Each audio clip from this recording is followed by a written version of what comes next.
Okay, welcome to the Board of Selectmen meeting July 13th, 2016. We're going to defer the reading of the agenda, and we're going to go into executive session and then return to open session. The executive session is to discuss strategy with respect to litigation under Chapter 38, Section 21A3.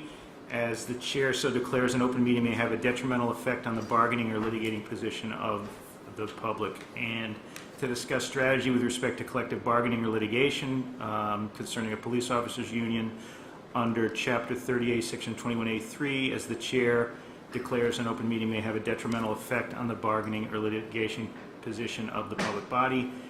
And still in this one, to discuss the reputation, character, physical condition. No, we're not. Okay, never mind the last one. The top two. Thank you. And so I'll take I need a second, and then I need a roll call vote. Seconded by Mr. Yan, and we'll take a roll call vote. Mr. Yan. Aye.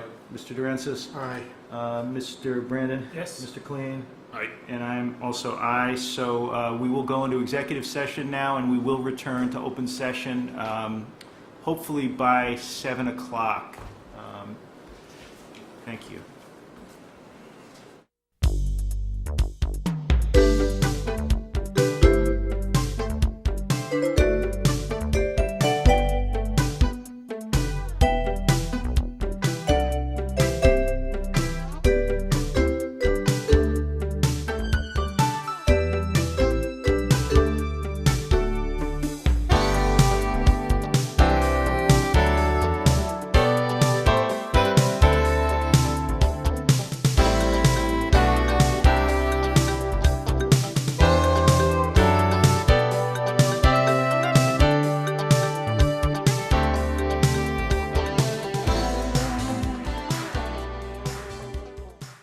Good.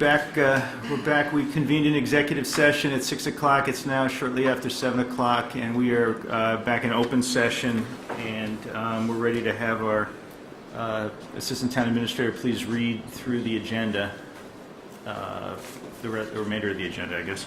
Okay, at 7 o'clock we'll have public comment. At 7:05 we have Suzanne Marchand here to talk to the selectmen regarding a consideration of a reserve fund transfer request. At 7:45, we have updates from boards and committees. The library's coming in to give us an update on the expansion and some recent decisions they made.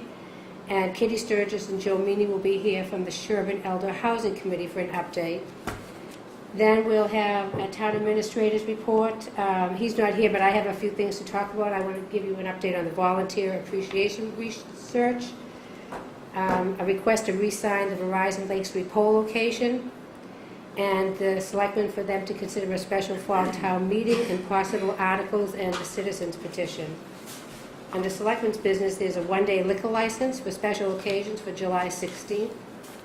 Then there's a consideration of a draft letter to the Inspector General regarding the health agent position, consideration of draft comments regarding the 40B development, which is Green Lane, and consideration of various appointments. And then the board needs to set the next meeting date and consideration of various payroll warrants. Okay, great. Thanks, Diane. Any amendments to that, Paul? Yes, I have an amendment. Yes. I'd like to propose discussion of the town's engagement of a 40B consultant expert to assist the town in connection with pending or potentially pending 40B developments. Okay, and do we have a second on that? Second.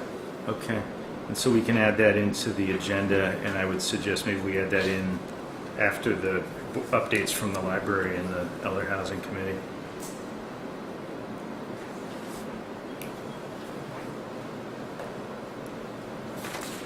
Okay, great. Any other amendments? Okay, do we have a motion to approve the agenda? Move to approve as amended. Okay, second. All in favor? That's great. Okay, public comment. We have our tax collector, Nancy Hess, has asked to speak to us. Is this the Nancy Hess permanent opening slot? Yes. It is not easy Collector, to get on. you're right. It's a Nancy is a collector. The position's collector, not tax collector. Thank you. It's not easy to get on your agenda, so here I am. I'm here because I'm very troubled by a comment that was made regarding some of the employees and their honesty based on the premise that they kept money that wasn't theirs. I speak for myself and my assistant because we fall into the group of salaried exempt employees that was part of this comment that was made, though I'm sure I could speak for the rest of the group as well. You have to understand the process to understand that we're neither dishonest nor dumb and took no money that we did not earn. The way salaries are determined for the salary exempt people is the personnel does a salary survey and they find out what the going rate is for like jobs, and then they pick something in the middle, not the top, not the bottom, and they come back and plug that into the number of hours.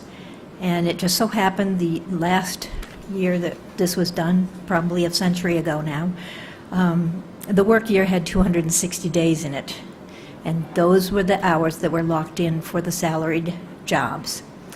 It so happens that many, in fact, many more than the 260 days, many of the work years have 261, 262 days. So we budget for 260 days, and then at the beginning of the year, the accounting department divides the salary that is determined on 260 days by whatever the number is, whether it's 262 or 261, and adjusts the salary like that. And my understanding is that the new accountant came in. Most, or I should say a lot of the cities and towns make an adjustment for those days. We've had this discussion many times with a couple of iterations of the advisory board and personnel, and we get salaried is salaried without arguing over the fact that we work for 2 extra days without getting paid on many years, and most often 1 extra day without getting paid for that day. But the salary gets spread out so that there are even pay things through the year, and as far as our offices are concerned, we get whatever's left in the bucket. And as department heads, we look when the budget is passed at town meeting after vetting with the advisory and everything. And I know for me, we plug our budget in and we track it. And we know that at the end of the money, that's what we're going to get, whether it matches any salary thing. If we've been promised a certain amount of money, that at the end of the year, that's all we're going to get, and we're not going to get more. And apparently, the accountant did not do that exercise at the beginning of this budgeted year. So it became apparent that money was going to run out for people who expect to be able to pay their bills and all of that sort of thing. We, in our office, chose to just stop the paycheck at the end of the money, so our last paycheck will be reduced. Some people were not able to do that. But in actuality, we were paid for the hours that we worked within that pay period, even though it was more than it would have been had it been divided by 262 days, which is what the work year had this year. We were budgeted for the hours for 260 days. So I would like to dispel the myth that we took money that we hadn't earned, because if you go back and look at our payrolls, and I know that I can't speak for everybody, but I know there are a lot of people who fall into that same category. And I know there were other issues as far as contracted people and so forth, but I did want to make sure that people understood, because the comment was made about how dishonest we must have been to take money that we knew we didn't deserve. So that's where I am on that. And I will say, I did sit down with the accountant last year before town meeting, because she was using a formula of 52.3 weeks, which would have accounted for a day and a half over the 260. And because my salary gets locked in at town meeting, as does the other elected officials, I sat down with her and explained that that was not correct for our salaries. It should have been 52.2, because there's 1 extra day, work day next year. So for next year, the elected officials, because we sat down together and went over this, should be correct. I don't know what you're going to do about the rest of them. But I'm hoping that going forward, and I don't know whether you get to set this policy or who gets the final say on this, but as many towns do, they do 52.2 or 52.4 if there are 2 extra days, rather than taking the salary, which they do now for the exempt people, and just adding the COLA. The adjustment can be made every year for how many actual work days there are. And we've had some history of fuzzy math, because the first year that I went on salary here, I was told that my salary was going to be divided by 54 weeks to make an adjustment for the past years that had been picking up a day. And I explained that I had learned there were 52 weeks in a year, and this was my first year on salary, so that I wasn't really going to be happy to work for 2 weeks for nothing. And that's when they went to the different exercise of trying to adjust for the days in the fiscal year. But we did get locked into 260 in the working year. So I would like you to ponder if we can, we have addressed that for next year as far as the extra days. I'd like it to become a policy of the town that that's the way you treat the salaried employees, because adjustments are made for all of the other employees as far as the extra hours that come with the extra days. Thank you for your time. Okay. Can I Great. say something? Well, we don't typically respond to public comments, but this might be a big discussion. I don't want to get into a discussion of how to deal with the extra hours, but I do want to assure you that we have really good, hardworking employees here in this town. And I think there's a general recognition here by the board and by the public that there are a lot of people who put in a lot of time, sometimes more than they get paid, in order for this town to run. And I don't recall a statement made that anybody was dishonest or any money was being stolen or whatever.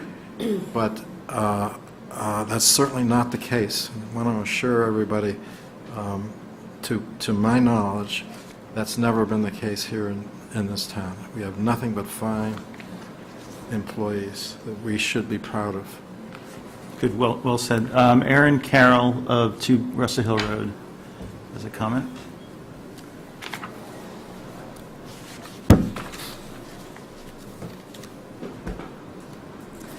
Thank you. I'm here tonight on behalf of myself, as well as Carrie Lombard, Colleen Hadfield, and Molly Cullum. And we would like to formally request that the Board of Selectmen call for a special town meeting to be held in the fall to vote for the following article: to see if the town will vote pursuant to General Laws, Chapter 41, Section 2, to increase the number of members of the Board of Health from 3 to 5, or to take any other action relative thereto. The basis in this article is really just based in the fact that the Board of Health has clearly and both publicly stated that the influx of 40B applications, as well as needed revisions in their bylaws, where how they make decisions, it's clear that the bandwidth for 3 people is limited, and we feel that although this is not probably the ultimate solution to all that the Board of Health faces, to add 2 additional people to help and aid thinking through 40B, which is a huge thing that will affect our town long term, we'd like to see a broader perspective and more people added to the board. I think it's also important to note that many of the committees that serve the town are well north of 3 people. And I think that also helps, whether it's the advisory committee, the commission, the Conservation Commission, the Board of Selectmen, it really does help the town to have more people to bring a broader perspective. Great, thank you. And Mark Brown, 33 Green Lane. Getting in just under the wire. I knows. Hi, I'm here to comment on the proposed 40B development at Green Lane. I'm in a butter, and I just want to go on the record here at the meeting that Green Lane is a very important recreational resource for the town. I see people using it for biking, horseback riding, cycling and everything, and there are lots and lots of people that do that. And I think that the way that the current 40B proposal is structured, it would be a real degradation to the recreational use of the road. It may be that, all the boards in town figure that that site can support the proposed 16 units, and that may well be. But my suggestion is that rather than have these 8 duplex units strung along the Green Lane Road with very minimum setback, that they be reconfigured back off of the road into some kind of cluster zoning so that it can preserve the view, preserve the scenic road, minimize the number of curb cuts through the scenic road stone wall, and just basically continue to make it safe for pedestrians and other recreational users. Great, thank you. Okay, we've got now consideration of reserve fund transfer requests, and Suzanne, thank you for coming in, and hopefully you can walk us through what we're supposed to do this evening. And I know, George, you wanted to convene your We have board. a meeting posted for this time to discuss the reserve fund transfers as well, so Suzanne can present it to both. Great, okay. So advisory is also meeting in this session. Thanks, Suzanne. Okay. If I may, I prepared a year-end transfer analysis for the board and for the advisory committee, and it basically shows that there are quite a few of the town budgets that were over budgets. The actuals were over the budgeted amount, the appropriation. And also included in your packet were some fact sheets to try to explain those, and we have a few members, staff members who are here for their departments as well. I don't know if you want me to go through the list or if you've had time to absorb it or whatever, but what I think for the public, it would be great to go Okay, through the great. full list, and Okay. for the advisory board as well. 122 selectmen expenses were over by $2,523.19, and I will go through the rationale for these overages. 135 town accountant salaries over by $28,581.54. Town accountant expenses, $9,695.28. Town council expenses, $91,386.46. Election and registration expenses, $186.66. Town building expenses, $53,202.70. Police salaries, $86,140.07. Fire salaries, $26,311.88. Fire expenses, $2,682.72. Inspector salaries, $2,149.40. CMMD salaries, $23,383.99. CMMD expenses, $40,174.76. And last, Board of Health salaries, $8,912.75, for a total of $375,331.40. I basically, if you go to the second page of my analysis, and we're talking about CMMD in this case, I did the analysis of the snow and ice deficit and on page 2, and there were a little over $100,000 in snow and ice overages, which is allowable under Massachusetts general laws. And I might add, and then in the fact sheet it shows that the CMMD budget took care of all but 30. I'm sorry, they reduced their budget by they absorbed all but 37,000 of this 100,000 within their budget. So we're asking for somewhat 37,000 less than the snow and ice. Usually you would appropriate snow and ice at special town meeting or annual town meeting as a supplemental, or you'd raise it in the next year's tax rate. And I believe this year the only supplemental to the CMD salaries was $2,000 for overtime. So somehow it was overlooked, I believe. Speaking to a few people, it was overlooked at town meeting as a supplemental if you wanted to pay for it from free cash. But there are two ways of doing that, so we can discuss in the future just how you want to handle it. But as for now, we do need that transfer. The next page, the third page of my analysis, shows, I picked on the larger amounts that were available, that were unexpended in these various budgets, except for the Finance Committee. I used the Finance Committee expenses closeout of $292.70 to start with, because I needed a small amount of money, so that just stuck out, and I just kind of picked on them a little bit. But balances available, there were balances available in the Finance Committee, the election and registration, police expenses. Dover Sherborn, as you know, reduced their assessment to us to the tune of $393,000. Norfolk Agricultural, they only charged us some $8,500, and we budgeted $94,000. Board of Health expenses had $92,9335. Employee benefits at a little over $143,000. Other insurance, $34,000. So balances that were available to fund this, well, not quite available, because Mass General Laws only allows you to use 3% of the bottom line budget. So we had approximately $704,000. The reserve fund still had $83,000 in it, for a total of $787,000.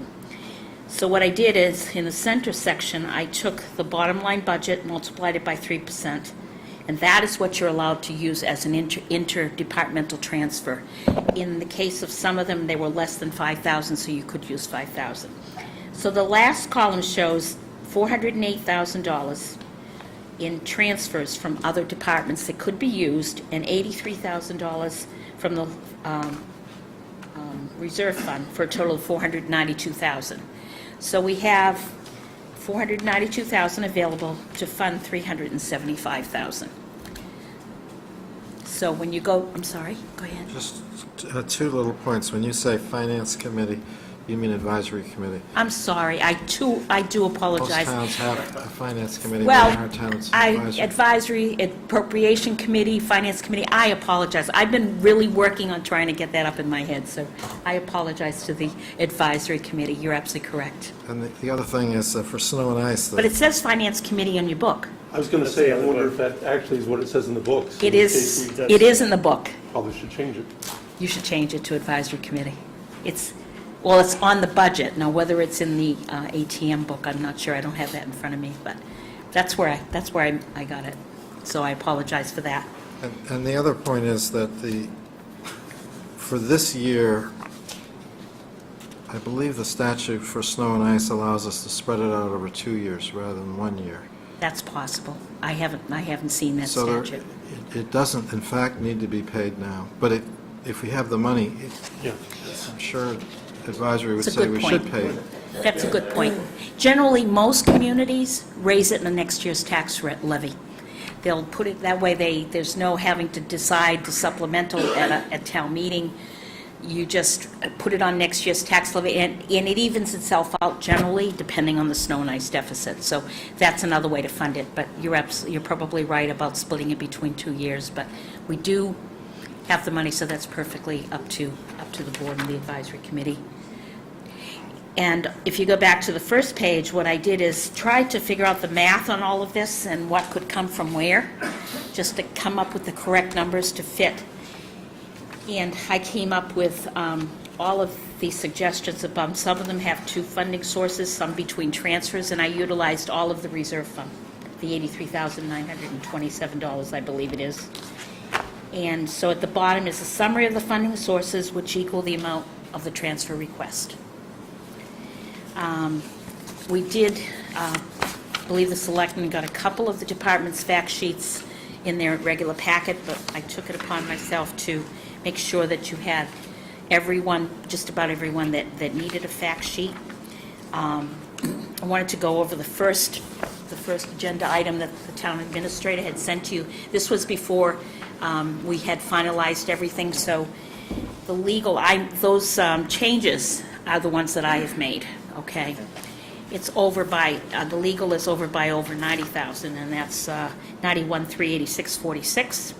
And town buildings is over by $53,202.70. So the town administrator has put in an explanation for those two, and your packet shows explanations on all the others. So if you wanted me to be specific and start with those, I can, the ones that we have. Sure. And legal includes consulting Just one. Legal includes the consulting for environmental. There's like $22,000 in there for environmental. And that was for TRC and for Novus. Nobis, that's correct. For the general chemical and For fields insurance. fields, right. And I believe town council has sent something over, did they send something over to you regarding the breakdown? No, they haven't sent it. They haven't sent it, okay. Can I ask a question? Yeah, sure. I see in other towns, many times, that when we do the end-of-year transfers, we miss something.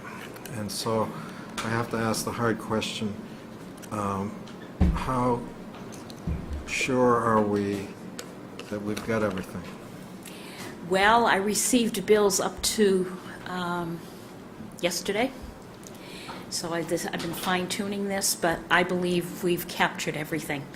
If we haven't, then we'll go to unpaid bills prior fiscal year. Which takes a 90% vote at town, Correct, special correct. town meeting. Or Yeah, we've 80%. been working with the departments very diligently to try to get everything in.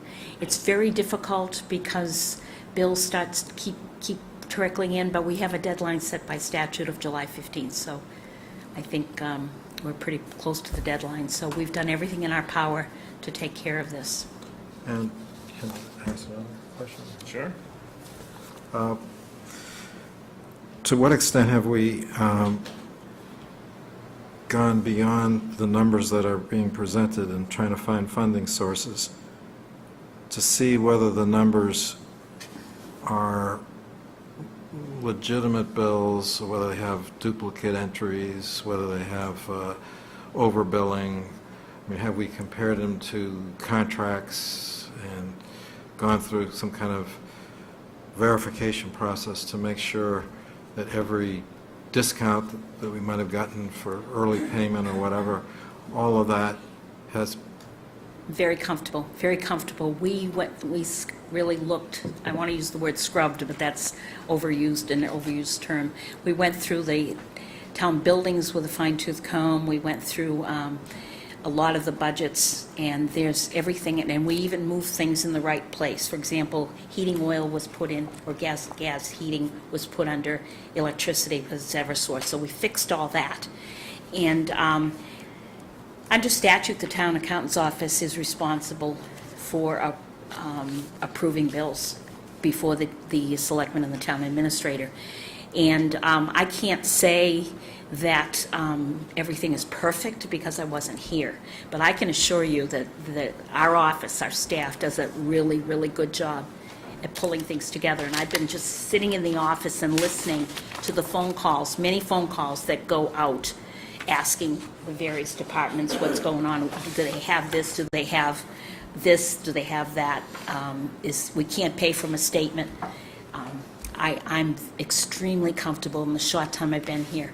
But like I said, I can't attest to everything throughout the whole budget because I haven't been here long enough, and nor would I do that. I mean, it's all going to come out at the audit.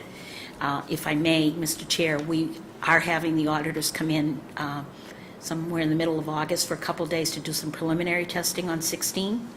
And we've already scheduled the audit for the 17th through the 20th of October. okay. So that puts a deadline on us to get things done. It's aggressive, but we will just do it because don't want to wait. The worst thing you can do is have them come around the holidays. I guess I'm being a little selfish, but nobody functions and you've got people missing, they're on vacation, they're on holiday. And so, no, they called us, actually, our auditor, once we gave them the contract, this year's contract, and they called us and said, like, it's filling up, our calendar's filling up, so could we please schedule something? And that's what we did. Excellent. Okay. Mike? Suzanne? Yes. I just want to ask you a question.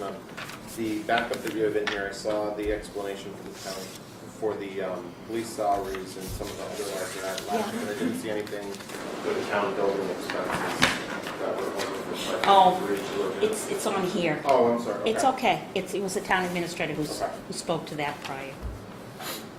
That actually relates to my questions. We're just asking the question. We do about most of these changes. We use it, Spire, so, and over. But the town building expenses, I think, is a bigger issue here, because I think that These other ones are, a lot of them are sort of one-time things. So, for example, Board of Health expense, I know, for example, was because they made an employee who used to be a contractor, so dollars switched. But the building expense for this building, it was a surprise to me, maybe not the Board of Selectmen, but I'm concerned that in that one category, we're not budgeting sufficiently going forward. Not that we're doing that 17 now, but we should be at least be aware of that throughout this year. Because I know we had a capital plan that we identified promotions in each buildings, and I don't recall any of this expenditure coming up in that. If I may speak to that? Yeah, that would be great. You're absolutely correct, but the town buildings is all of the town buildings. And you don't have a facilities director, so to speak, because it is a small community. Understandably, you wouldn't have that position. So everyone kind of watches it as best they could. There were problems in the fire department as far as the doors are concerned. We had to have those fixed. Everything seemed to be an emergency. Quite a few repairs at the police station, town hall, things of that nature. I'm not saying that that was appropriate, but it's apparent to me that that budget is very much underfunded, and that a capital plan needs to be determined. And I think the town administrator, if I heard correctly, and I don't want to say, but I think he's thinking of bringing someone in to look at all of that. And if you want to speak to that? Yeah, excuse me. I'm meeting with a company called On-Site Insight, and we are doing a capital needs assessment. They're coming in on the 18th. We're going to start at the police station. We'll be doing the town hall, the 2 fire departments. So we're moving in the right direction to have a capital needs assessment put together. Is that part of the community compact? Yes. So it's being paid for by the state? They did the schools, exactly. Yes. And Diane, if I'm not mistaken, a lot of those, or some of those expenses at least, are things like the generator breaking down and We've needing had to be many repaired, issues. the elevator breaking down and needing to be repaired, the alarm panel breaking down and needing to be repaired. HVAC issues. You know, door locks needing to be Everything's replaced. unforeseen. Everything's been unforeseen. Septic? Septic issues. Ed, actually, the CM&D actually ran out of water. Am I correct, Ed? We had a transducer. So now we still have to put that in. A transducer needs to be installed at like $1,300, I got a quote. So these are the things that you can't foresee happening. Right, and these are also the things you can't not fix because then you don't have a functioning And building. the account is underfunded. 2 years in a row, we've blown through this account. Right, right. We had that discussion. The only thing I would say is you can't, you need to pay them. They can be foreseen. I disagree with that aspect. These can definitely be foreseen. And I think with this, Short-sighted capital plans lead to unforeseen Yeah, no, repairs. right, this is, we're reaping what was sowed for years before. Fixing something that may actually need to be replaced if we're wasting Exactly, money. you're right. So that's why it's one of those. One minor nitpick, and it's probably just timing, when your backup fact sheet, the line item for the selectmen expense, the numbers don't match. Probably just the timing. One is 2,500, the other is 2,500. oh, I apologize, it was a timing issue, and I never changed the original. A last-minute bill came in. We were getting them through yesterday, so thank you for that.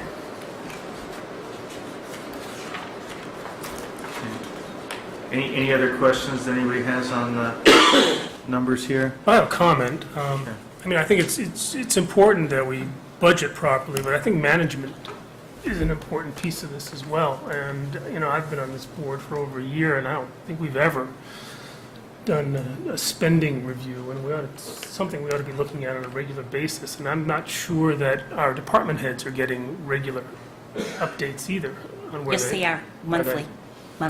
So somehow we've got to find a way where, because I was surprised at the magnitude of this, and we shouldn't be surprised. We should. I mean, it's hard for me to go back and say that we shouldn't have done any of these things, or we could have avoided them, but maybe we could have managed them differently if we had more visibility to it earlier. If I may, Mr. Chair, if Yeah, I may please, respond. I totally agree with you, Mark. Mr. Brandon, I should say. I totally agree with you. I've had discussions with various departments. They've been talking about some of these deficits for a while. I think because of the situation we were in, we never went to the advisory committee. We never went to the Board of Selectmen. I think once we saw this happening, I think it would have behooved us to, hindsight's great, and to come in and talk about these things. I don't know if you ever heard before, I By think, the time it gets, if I just interrupt, by the time it gets on our agenda, it's probably too late. I think what I'm looking for is some kind of management tool okay, that shows us where we're, it shows us by exception where we're over budget, and then we can start to ask questions why, and ask ourselves, well, is it better to fix or buy, or before it breaks down and we don't have a choice. Or that's what I'm looking for, and for us to have, maybe it's not monthly, maybe it's quarterly, but to really to go through all of the If I all of the could, budgets. I agree with that. I get those in my other towns, and I get them monthly. So I know exactly. Oh, we should get them monthly, whether or not we want to spend time on it. we'll talk about it. Right, but just a report from the finance director in other towns, or the chief financial officer, which would say, think where things are, and they would annualize it. So for example, just pick any month of the year. If it's the 5th month of the year, they would take the amount spent to that time and then do the 5/12 cents, annualize it out to 12 months, compare it to the budget, project whether or not at the burn rate that you're under, are you going to be over or under the appropriation? we have a report that we can run for you right on our software. However, it has a few flukes with it, but I think we can send it over to you, and I think you'd be happy with it. It will give you an idea of where the operating budgets are and a percentage expended, if that would work. One other- Oh, absolutely. On advisory, we also see this, the schools do get a monthly, the school committees every month get a monthly report of where they are in their budget for the year at each of the meetings. So, the town department should. And Mark, I agree with you that I think this is something we need to do throughout the year. To be fair, the town administrator, one of the meetings that you were unable to attend, had given us a heads up of this order of magnitude. I mean, some of the costs, the legal fees, the environmental consulting fees, 40Bs, the fields, some of the labor issues we dealt with, I was not surprised to see the legal fees come in where they did.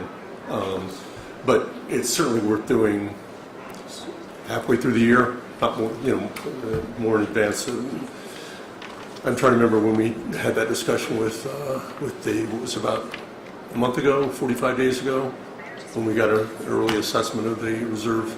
A couple months ago, yeah. I think it was a couple of months ago. So, but point well taken. I get one more comment to Mark's comment.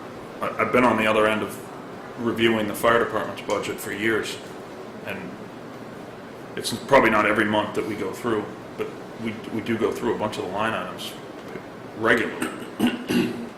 It's the Board of Selectmen budgets here that we're talking about that are some of the biggest numbers. We haven't been. So to your point, well, I mean, he raised a flag, but none of us 3 weeks ago could have said what that number is. We probably should know. We should know when we're voting to put $22,000 towards Novus. We should know, well, we're already 2/3 there. I mean, I'm not interested in pointing I fingers. think was one of the we actually people got some incorrect advice during that point. I mean, I think we were assured at certain times during the year that we had money left in certain budgets that we could use for Novus, and specifically, interestingly, town buildings and legal budgets. So, If I may, those are the times when it comes before the board, before the expenditure is made. If it's necessary, obviously it's necessary, but before it's made, was it really budgeted for? And in that case, you could get a reserve fund transfer ahead of time, or you could at least get the advisory committee to, or give them the information that says, you need to reserve so much from the reserve fund. Communication is important. Could I, yeah, well, notwithstanding all these discussions, I want to push Mark's idea a little bit.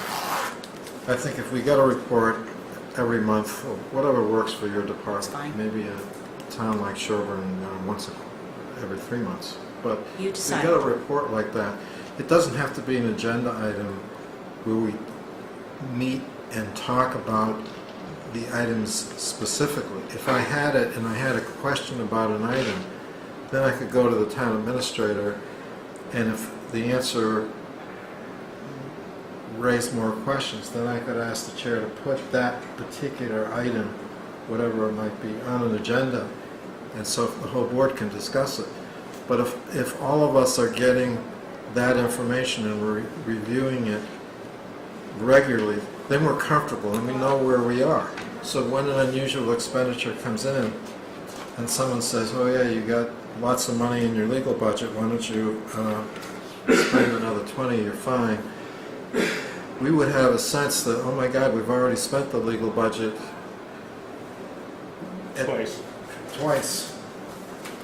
We probably would have come out the same way, but maybe we would have done a request for a reserve fund transfer, or even a town meeting when we had the voters there, we could have made some adjustments to the current year budget in some way. But because we didn't have that kind of ongoing familiarity with, at least I didn't feel I had ongoing familiarity. So this is a long-winded way of saying, let's get those reports. Let's not be afraid about it taking up time at Board of Selectmen's meetings, because it doesn't have to be an agenda item on the Selectmen's agendas.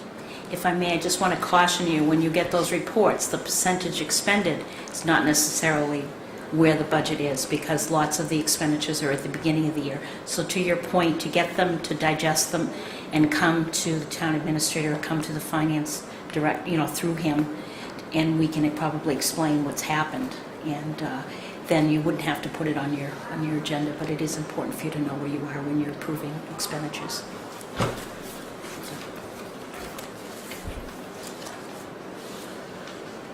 All right, so we need a motion to approve these transfers. So moved. Second? Should we read through them? If I may, Mr. Chair, if you want to just use this document and incorporate it in the Document. minutes, Okay. and, I think it's a quicker way to do it. yeah, just a You've already suggestion. read the numbers, yeah. Yeah, we've read the numbers, but, so basically this first page, page 1 of the handout would be included in the minutes. Are you comfortable with that? This page here? Yeah. And can you, before we vote this, can you tell us one thing, which is, at the end of the day, where do we stand with remaining reserves after all this is said and done? I will definitely, I'm working on closeouts. I'm working on, you talk about free cash specifically. Yeah, exactly. Yeah, that's going to be a while. It's going to be a while. But as soon as I'm done, I will, someone asked me today, I think it was George, wanted to know, just when we close everything out, if I could provide him a report, which is similar to the report I provide to you, which would show the unencumbered balance. So we can do that for you and for the advisory. Okay. So you're going to get a sense, but there's a lot of things that I have to look at in the current year that need to be changed, journaled, and so forth and so on. So I'm not comfortable, and it'll be quite a while, but I will have that already way before the auditors come in October, so, Right. okay. Okay. So we've got a motion and a second. All in favor? Approving the transfer? Great. We need a motion from advisory as well.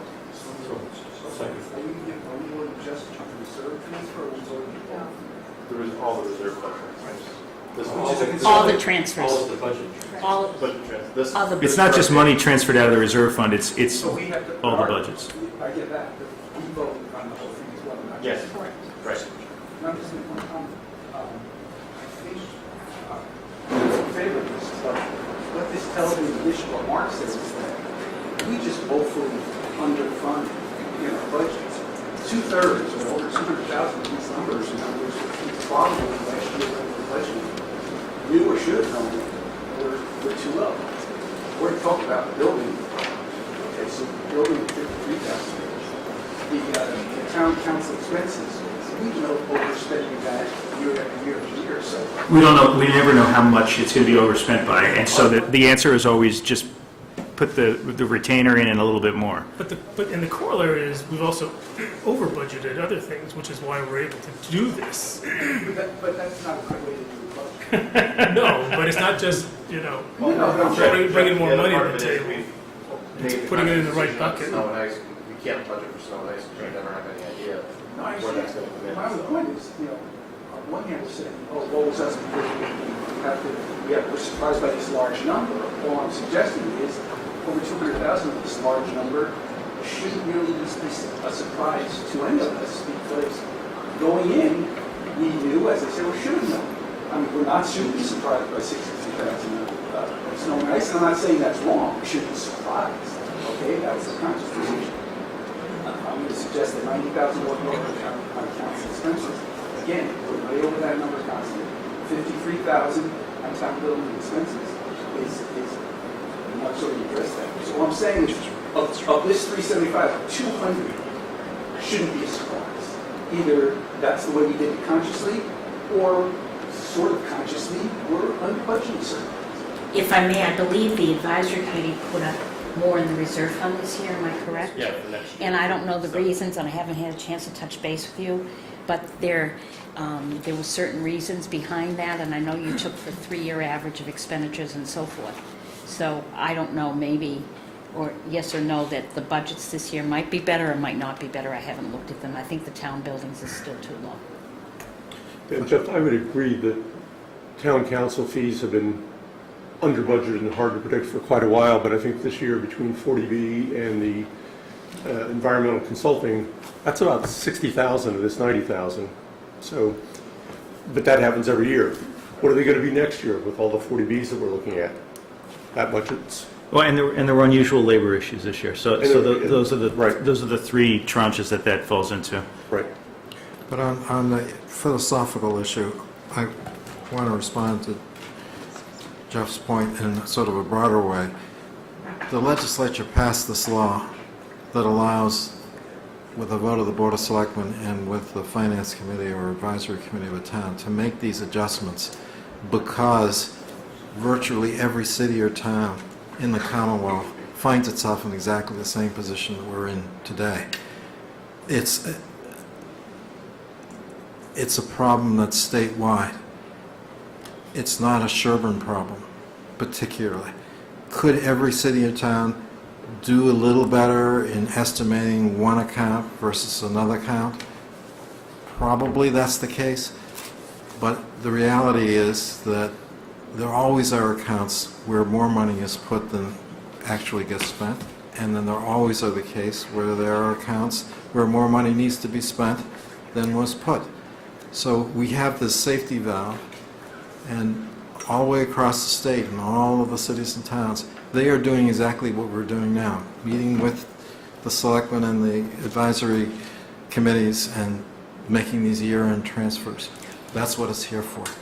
It's not a bad thing. It doesn't mean we've done anything wrong, is what I'm saying. If I may, I'm not suggesting the remedy isn't going to vote for the remedy.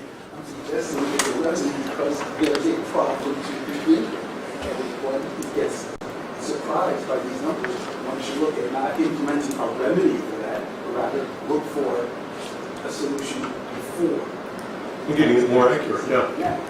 Although, Much more accurate. in the larger scheme of things, on a $25 million budget, this is what, 1.5%? Which is that high? Is that low? It really goes to Paul's point.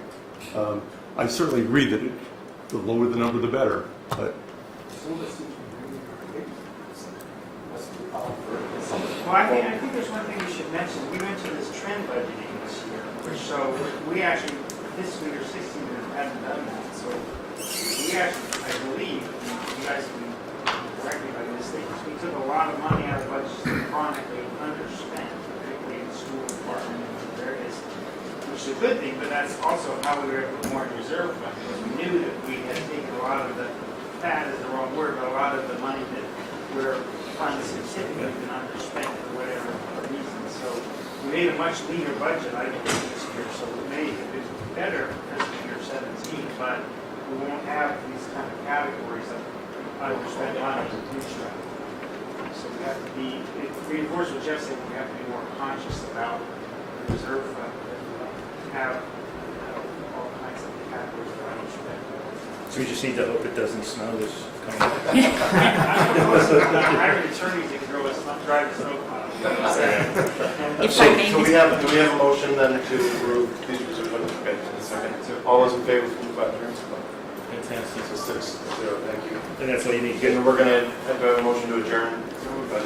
Do they need a chief first? Okay, okay, good.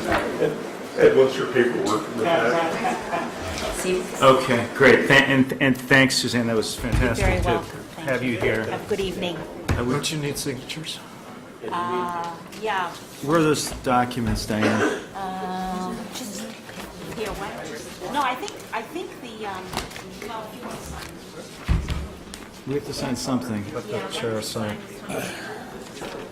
Yeah, but usually there's a form, isn't there? Yeah, Piece it. there's actual form. Diane, can Depending you on help whether her with were that? a, I'll have to look in your Apple or office PC if I can find it. But it's in there somewhere. I said unequivocally, she has to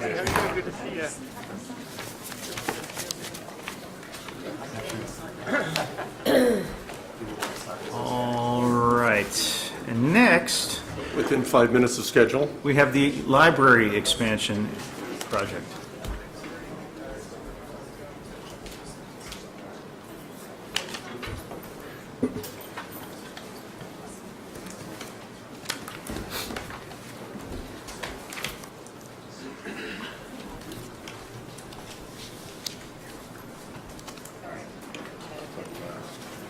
You have what you need?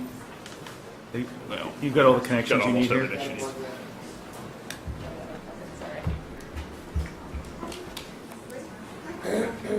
Still got a red light up there. We can get started. Okay. So thank you for having us back. We had a lot going on in the last month, and I thought it was an appropriate time to provide an update to you guys and also to the public. Chris Kenny is with me here. Chris is a trustee, and he's also on the library building committee. And we wanted to just provide an update, mostly on the timeline and where we are with the project, because we've had a few complications over the past couple of days or weeks with the site and some of the final design elements. So if you remember, we met back in May, and I ran through the timeline with you, and we talked about how we were going to be moving into construction document phase in August. That has now shifted to September, October. So we're about 30, 40 days behind where we were last time, mostly because we just haven't gotten the construction documents finalized. So we're working hard to get that done right now. That, as a result, pushes the rest of the project back. So the bid award, the construction start date all gets moved back. So really, in terms of completion, we were previously looking at kind of an October 2017 deadline to open.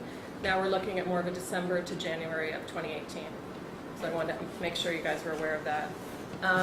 It's still a 13-month estimated schedule for construction, but because we just haven't gotten the bid out, it's just a delay on the start. So I want to go through kind of where we are with the construction and why the schedule slipped so that everybody understands it.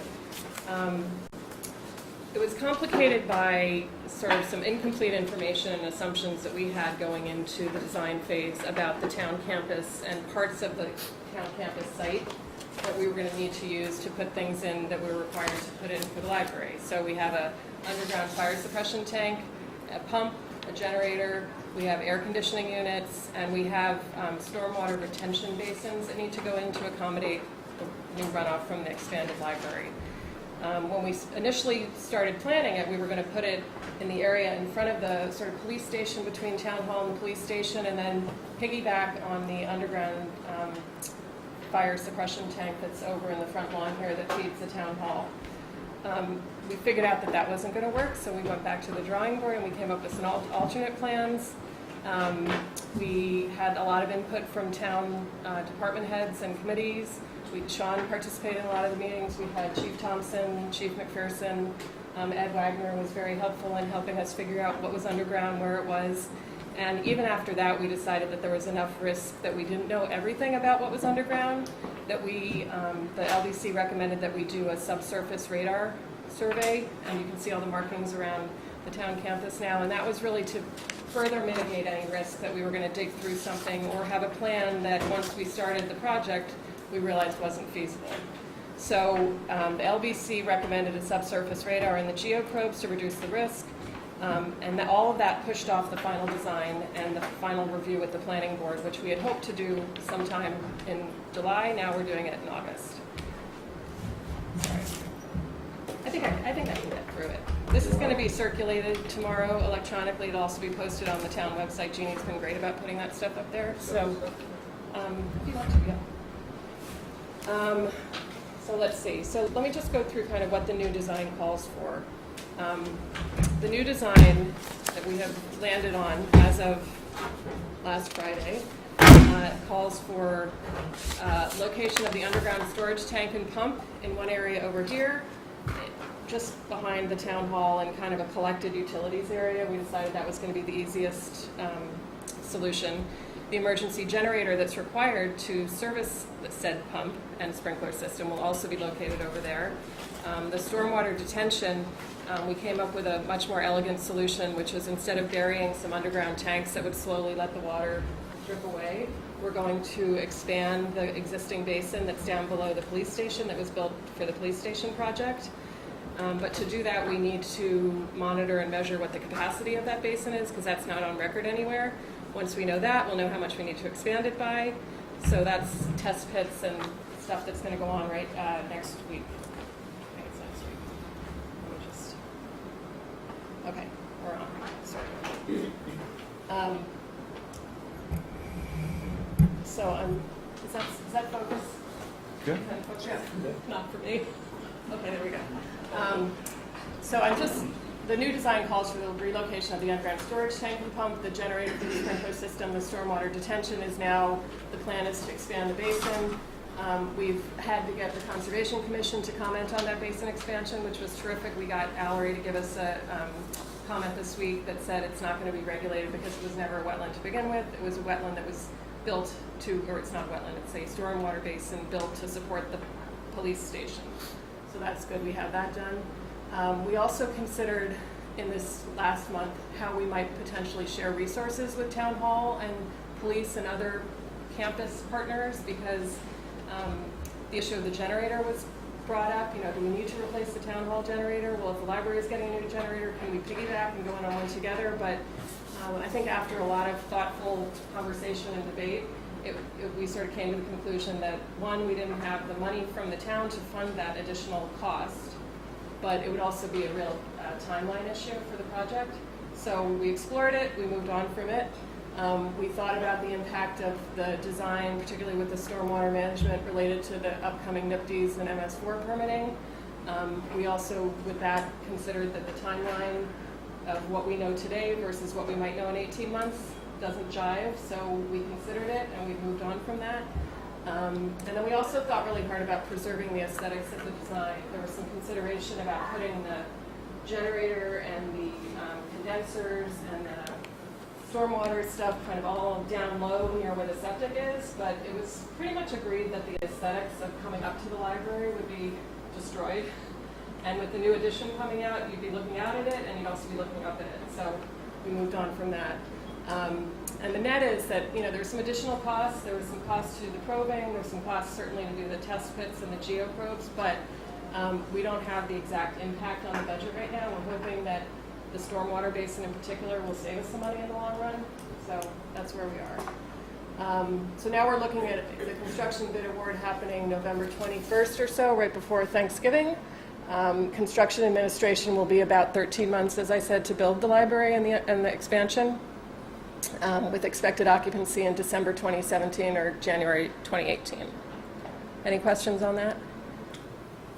Yeah, the question is about the generator that's being relocated over behind Town Hall. Where's that going?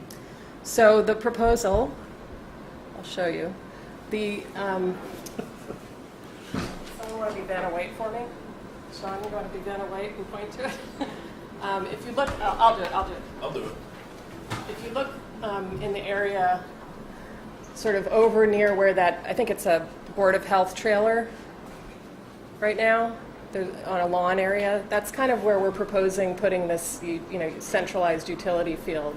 So oriented everybody, we've got what? Yeah, so this is the police station on the bottom. Well, police station, town hall. So here's the police station Parking lot. parking spaces. Yeah. Yep. That's the back town hall parking spaces.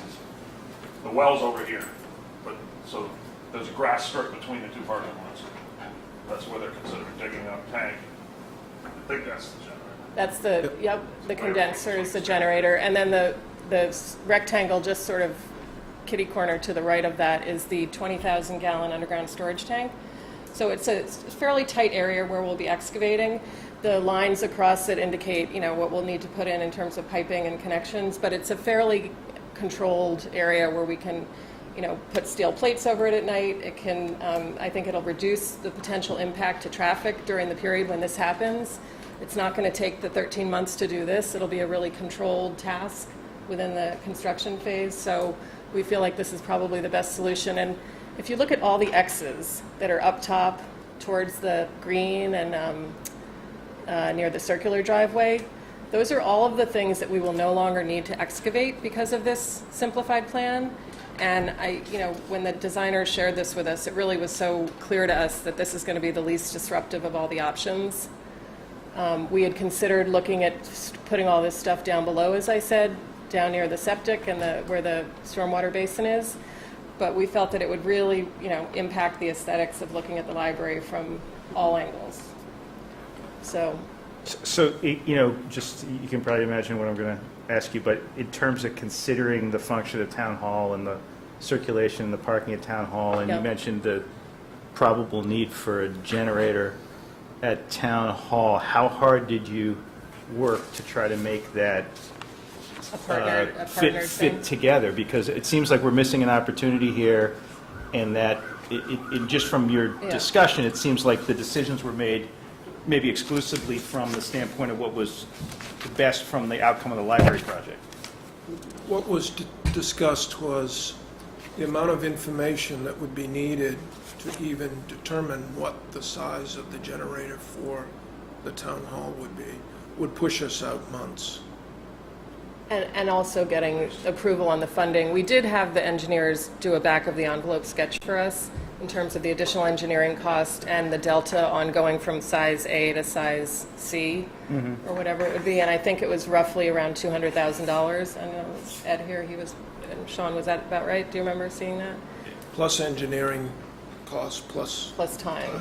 So when we go back to town meeting in a year or whenever it is and say we need another generator, you're going to stand up and say, well, we couldn't do it with the library generator because... I'll stand up and say that. Well, we don't have the money, first of all. That's I was very much involved in that, and it became quite evident that we were going to, anything we would have saved, we're going to spend on just the engineering of it. Time costs and things like that. It's two buildings that aren't even on the same power grid. It's not simple at all. I don't even know where in buildings this size people do that, but it certainly overcomplicated their project. We need a generator here, hands down anyway. It's in trouble, but we had David Williams. there was not going to be any savings. And in terms of the location of that, Sean, you're comfortable that that doesn't exclude other options that the town might have for how to, organize the town hall campus or the circulation of the parking? Because once that's there, it's there. It's a big expense to move it.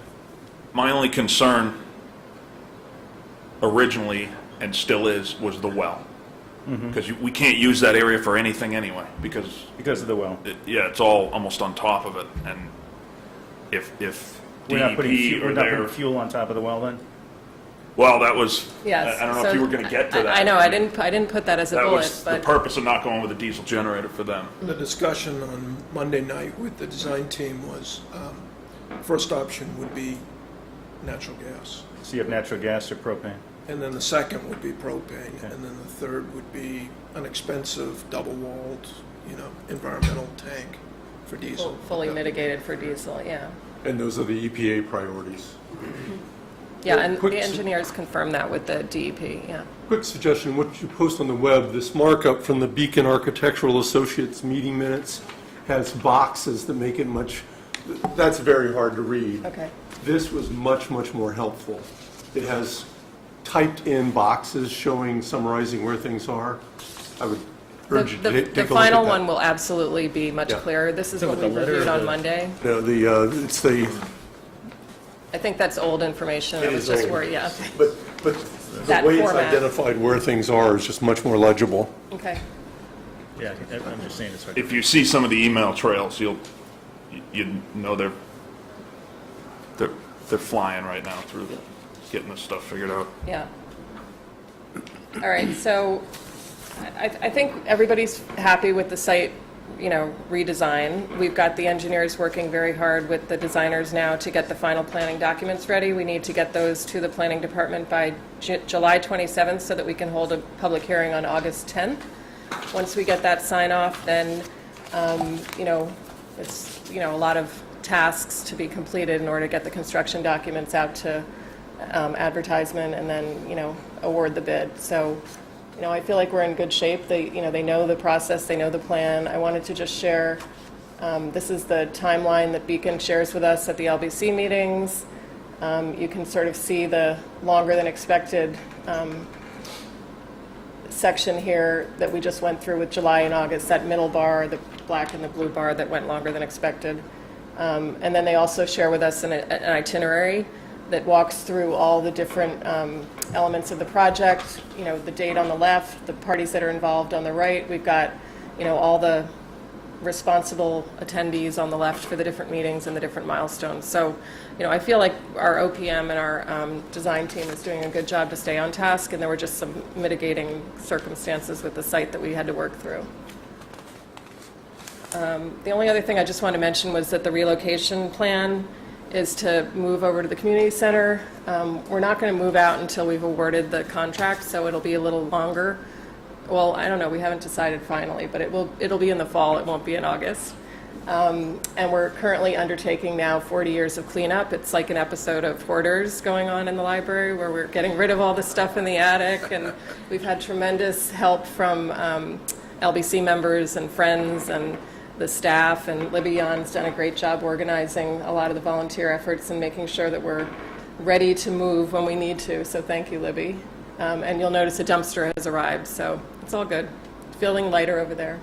The town campus parking kind of is still in our mind. We've talked with David about how we're going to, once we know what the construction site looks like and what the limitations are, how do we best leverage access for, keeping things as disruption-free as possible. And I just want to also thank, the town hall. Diane's been great meeting with me weekly to go over different, sort of task lists, so thank you. And Ed Wagner and Chief Thompson, everybody's been really good in being responsive, but we need to keep it up for a little while longer. So, this is a marathon, not a sprint. And I think that's it. So we're circulating these decks, as much as we can to keep people informed. We've got a new FAQ set that's in the front of the library. And if anybody has questions, you can always email me or call me or text me or call anybody on the trustees or the LBC, because they're all working together. So that's it. Thanks. Okay. Thank you for an excellent presentation. Oh, and thank you you. for keeping us informed. I get questions all the time, Yeah. so this is very helpful Good. for me to be able to pass on answers. Thank you. All right. Custody and control of the town hall. Where the tank is going. So do they need a vote from us to authorize that? That's what I think too. I think we should raise it. I'm not sure why we wouldn't raise that.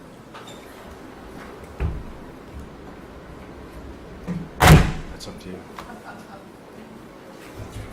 We yell at me when I do it. We might want to put that on the next agenda. Yes, so the question was, and I'm sorry they walked out, the Board of Selectmen has custody and control of the town hall campus. So to use that land for a library function, I think needs a vote from us to do that, right? To transfer custody of that or allow the use of that by the library. I thought that was always Is that- intended. Yeah. That's always intended, right? So we should put it on the agenda to do it. Now, if they've settled on where that should go and we're comfortable with it, and Yeah. I'm looking at you for that, but then we ought to do it so What are the terms? it's correct. I was wondering, what are the terms of the lease? And we've leased it to them for $1 a year. We've leased what to them? The community center foundation. That Oh, lease. you're talking about the library. I'm talking about We're the talking about library utilities. generator. All I'm talking about is the generator. Yeah, sorry. The new location, which is really behind this building. Yeah, sorry. I think you're making a different So, point. I mean, I think we I've ought to been clean that up. on- Oh, good. I've been under the impression the whole time, I've been very much involved with her, at Yeah, least I'm trying to glad, represent yeah. us and understanding and helping them, because there's really no the plans for town campus are, and I was actually going to bring this up, because the entire delay that they've looking for seen records, is right? because our record keeping is horrendous. And that's true even of the police station? I'm amazed that Police there's no station police station drainage as-bills calcs. weren't found. They were found by the librarian. The town building librarian. inspector, prior building inspector, couldn't find them. And the planning We couldn't department didn't find have them. those? I don't know. I mean, the librarian went in the basement of this building, Wow. walked in the room and found it, after me saying for weeks, there's no such thing as an as-built plan in this town. Yeah. This building doesn't have an as-built. It was never done. We have had this problem for years. Yeah, and No I, formal record-keeping process, no archiving in a systematic way where you can actually find anything. so what that resulted in was engineers working on the project, and Yeah, kind of blind. they were working in a really risky area, and that's when I brought it up. I said, the risk is really high, you're gonna hit something you don't know is there. And hence the radar and probing and all the line markings, because we're finally gonna have an electronic copy of everything that's underground here that they can find. Well, if the design is done, we should do it right, and we should authorize whatever we need to authorize as The far question as... is, do we do that before they bring it to planning board? Well, yeah, maybe. I Because they mean, kinda need to. For the larger generator? Is that what No, we're saying? no, Oh, for sorry. basically everything you're doing on the site, I think. Oh, to the I don't extent... think Mary was in the room. Yeah, Sorry. you She weren't, wasn't. sorry. Explain. The question I asked was, to the extent this project is now using basically town hall campus property rather than just library property, I think it's within this board's purview, and we would want to authorize I that see, okay. in order for you to move ahead. Otherwise, it's, it's not exactly like, because it's all town land, but Right. it's kind of like you set the generator up on Sean's front yard and didn't ask him. So I think we would want to clean that record up once you're done, or once your plan is done, once you know what you want to do. Okay. So I think on the 27th, when we have stuff ready to submit to Gino and the planning board. That's the 27th of July? July. So we have a meeting that night, So so, maybe we could get in front of you and have you sort of authorize what we're going to submit to planning, which would make his job, maybe that'd be a good idea. easier also. Yeah, that's a great solution, I I think. mean, you're not envisioning anything besides pretty much a pro forma. No, I want to make sure the town knows the kinds of things we just talked about were thought through, and that we thought about it, because at some point, somebody's going to come to us and say, why didn't you consolidate the generators, or why is it I can't, exit this direction instead of that direction? Well, because there were some decisions made, and some options were narrowed, but it was done thoughtfully and with an overall plan in mind. And I think we should do that, because there's been a lot of work done. Did it leave? Well, Mary can attest the amount of work we did in reference, because for the same concern I had with the upcoming MS4 permit, as they were doing stormwater calcs, I wanted to make sure we didn't Miss an opportunity to do miss an something opportunity, smart, and yeah. then, we're sitting up here talking about all the stormwater work we have to do, and the library just finished putting the pipe in, and we got to redo it. Right. So you think So the- that's been covered, too? A lot of things have been covered, and I think it should be in a public setting that we say, listen, we thought about this, we worked on this and this and this, this is what we're doing. Yep. So we And can. that was part of bless my it. goal tonight, is just to say, there's been a lot of moving parts, a lot of conversations, a lot of progress, but, we considered X, Y, and Z, and it wasn't done in a vacuum. I don't know, it's never going to feel perfect to everybody, but, we tried to come up with the best possible solution for the town. And I think when we move towards construction, maybe a similar conversation or meeting where we say, here's our logistics plan, are you guys good with it? Oh, yeah, we've and got to then- be involved in Right, that and one. then Yeah. that's on public record, and we know everybody sort of thought through all the potential problems, and Right. Yeah, that's good. so we'll plan for the 27th? Yeah, if you could, if that's So all right, I'll if work that with works. Diane to get on the agenda for that. Great, thank you. Great, thank you. Joe and Kitty, you're up. They've got 1 minute. Yeah, they left you a minute, Kitty. You can do that, can't you? They'll be quick. That's it.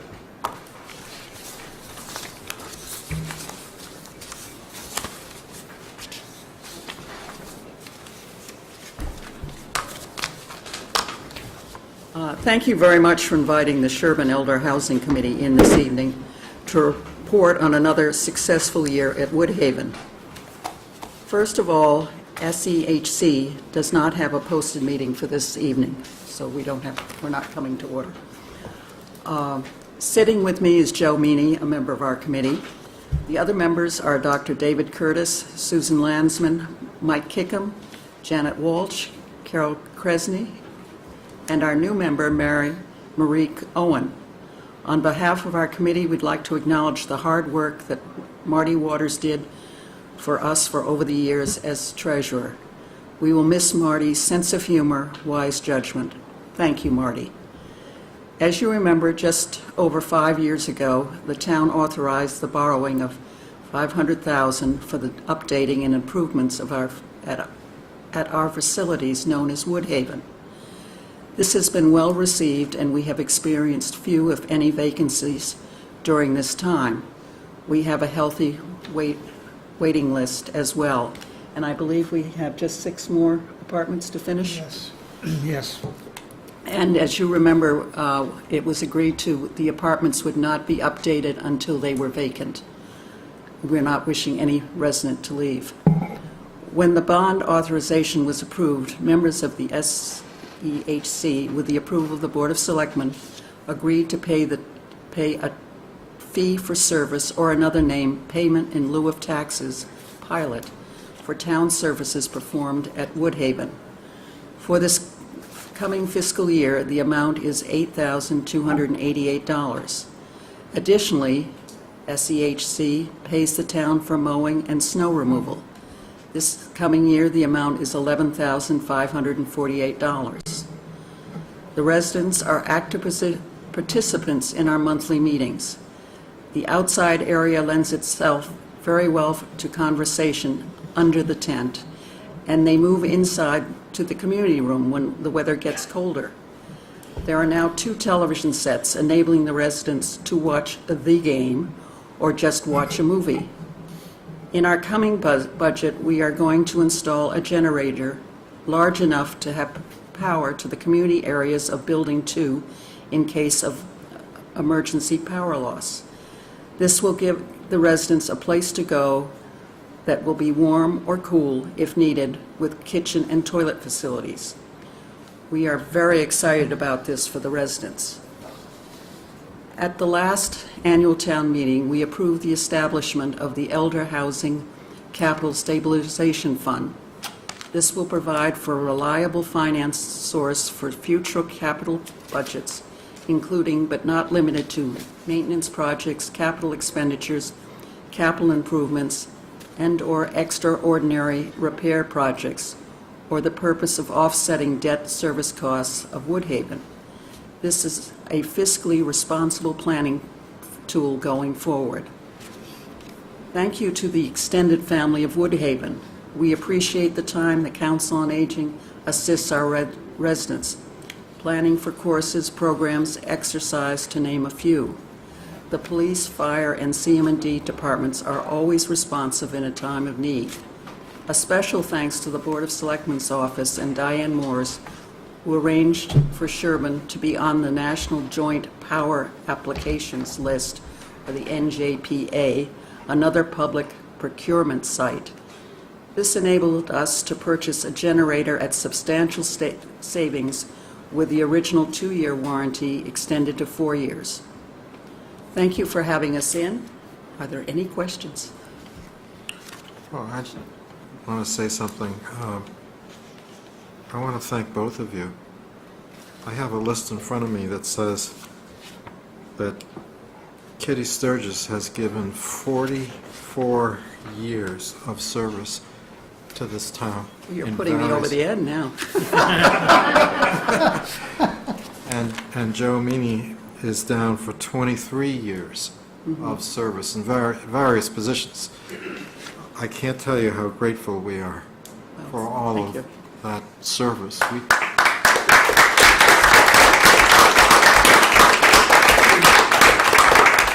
Let the record reflect that Kitty started when she was 5 years old. Right, so. right. No, it's been, I've learned a great deal with the town of Sherborn. And this man is a pleasure to work with. He's the nuts and bolts of Woodhaven, and I'm so appreciative. We And these- are putting together a list of long-term volunteers, and Diane is going to have a report later on in this meeting. But our plan is to call you in a little more formal way, give you a certificate of appreciation and all that kind of stuff, much more formal than this. It's not necessary. There are people who have paid their dues so many times over to this town, that has made this town the way it is. We want to recognize them, and you are part of that group. Thank you. Thank you for all you've done. Thank you. Great. Thank you for having us in. We'll thank you. look forward to talking to you soon. Great, thanks for the good job you're doing, too. Did we take too long? No, perfect, actually, very perfect, yeah. Okay, so Diane, you're up. I think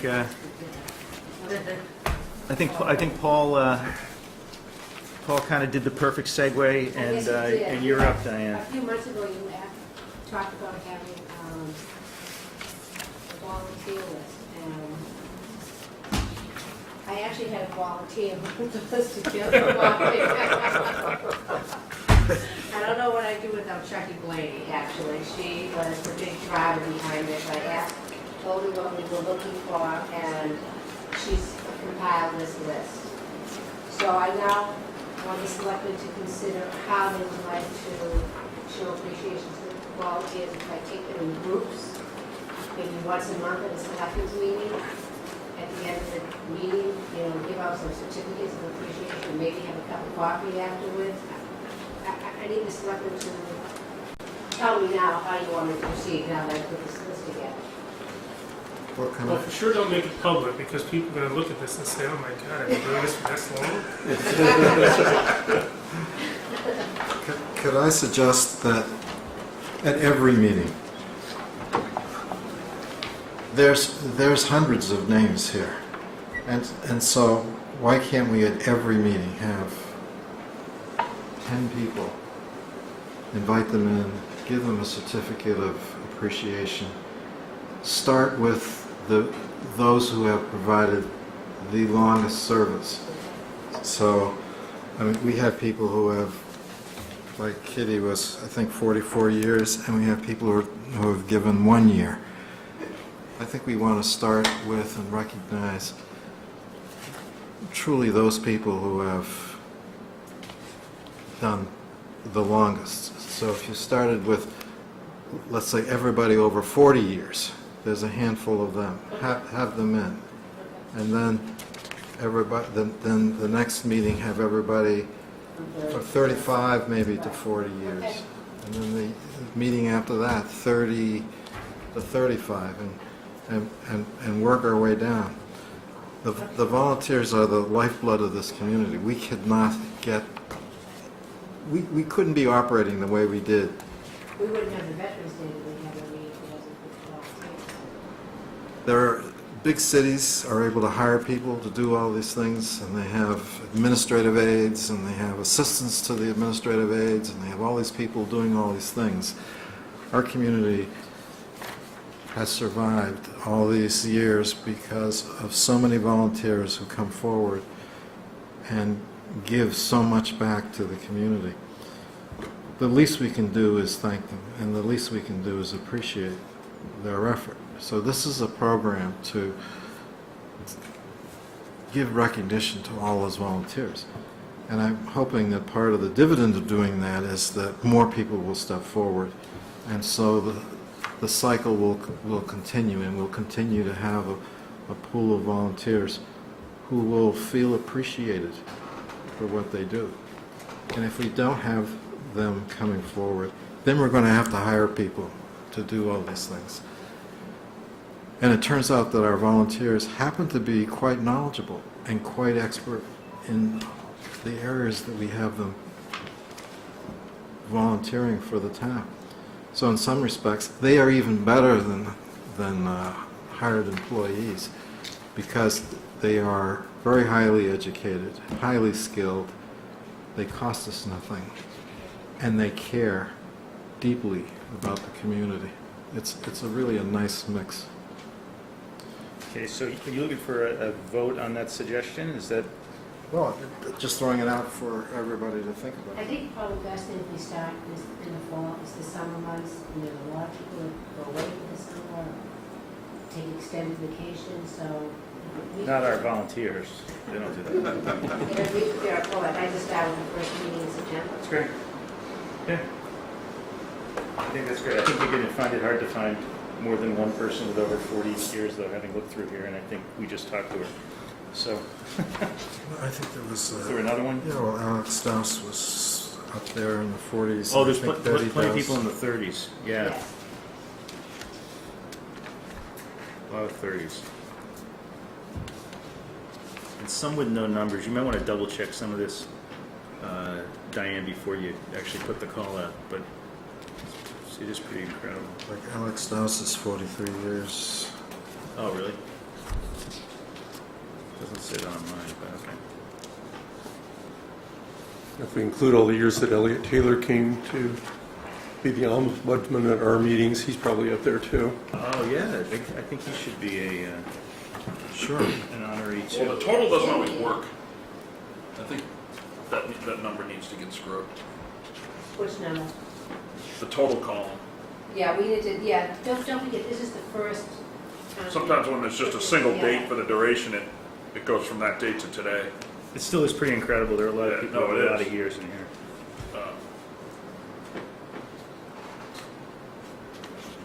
If there aren't enough people who are 40 years think you're or right, more, there were combined two- with- The three Shepherds got 37, I but think she's you're right, got... there were 2 over 40 in there. Yeah, Alex also, yeah. That's great. All right, good. So that's a plan? Everybody's in agreement with that plan? Sounds great. You like that? Okay, good. Great. You had said that we had amended the agenda. Say that. We did, and before you go into the rest of your report, we amended the agenda for Paul's suggested item of considering hiring a consultant to advise the town on 40B projects, and we would, given the discussion earlier tonight, I think the idea would be to hire that with somebody else's money. Obviously, that's what we were That's what we were constantly gonna do, right? working on, trying to find ways to spend other people's money. OPM. Yeah. Do you want to lead the discussion? No, that's fine. There's funding available from the state, $15,000 to hire experts, and Paul, please feel free to take the lead on it. Well, the town is facing a lot of 40B projects. There are experts out there who know a lot about 40B projects. The thought was that the town should be taking advantage of that expertise so that we can handle these 40Bs better, more efficiently, with better results. We have, Chuck and I have looked at a number of possible candidates, and it turns out that we're kind of coming late to the dance, and a lot of the most sought-after dance partners have already been asked to dance. And so as we go through the list, we're trying to find a combination of who will the state provide funds for, who is available, and who has the skills that will mesh with the skills that we have here in the town to best help the town. So the idea behind having it on the agenda is to look for the board endorsing the following concept. First, that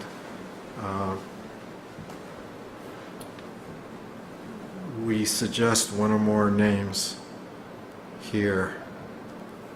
We get the buy-in of the board for those possible names.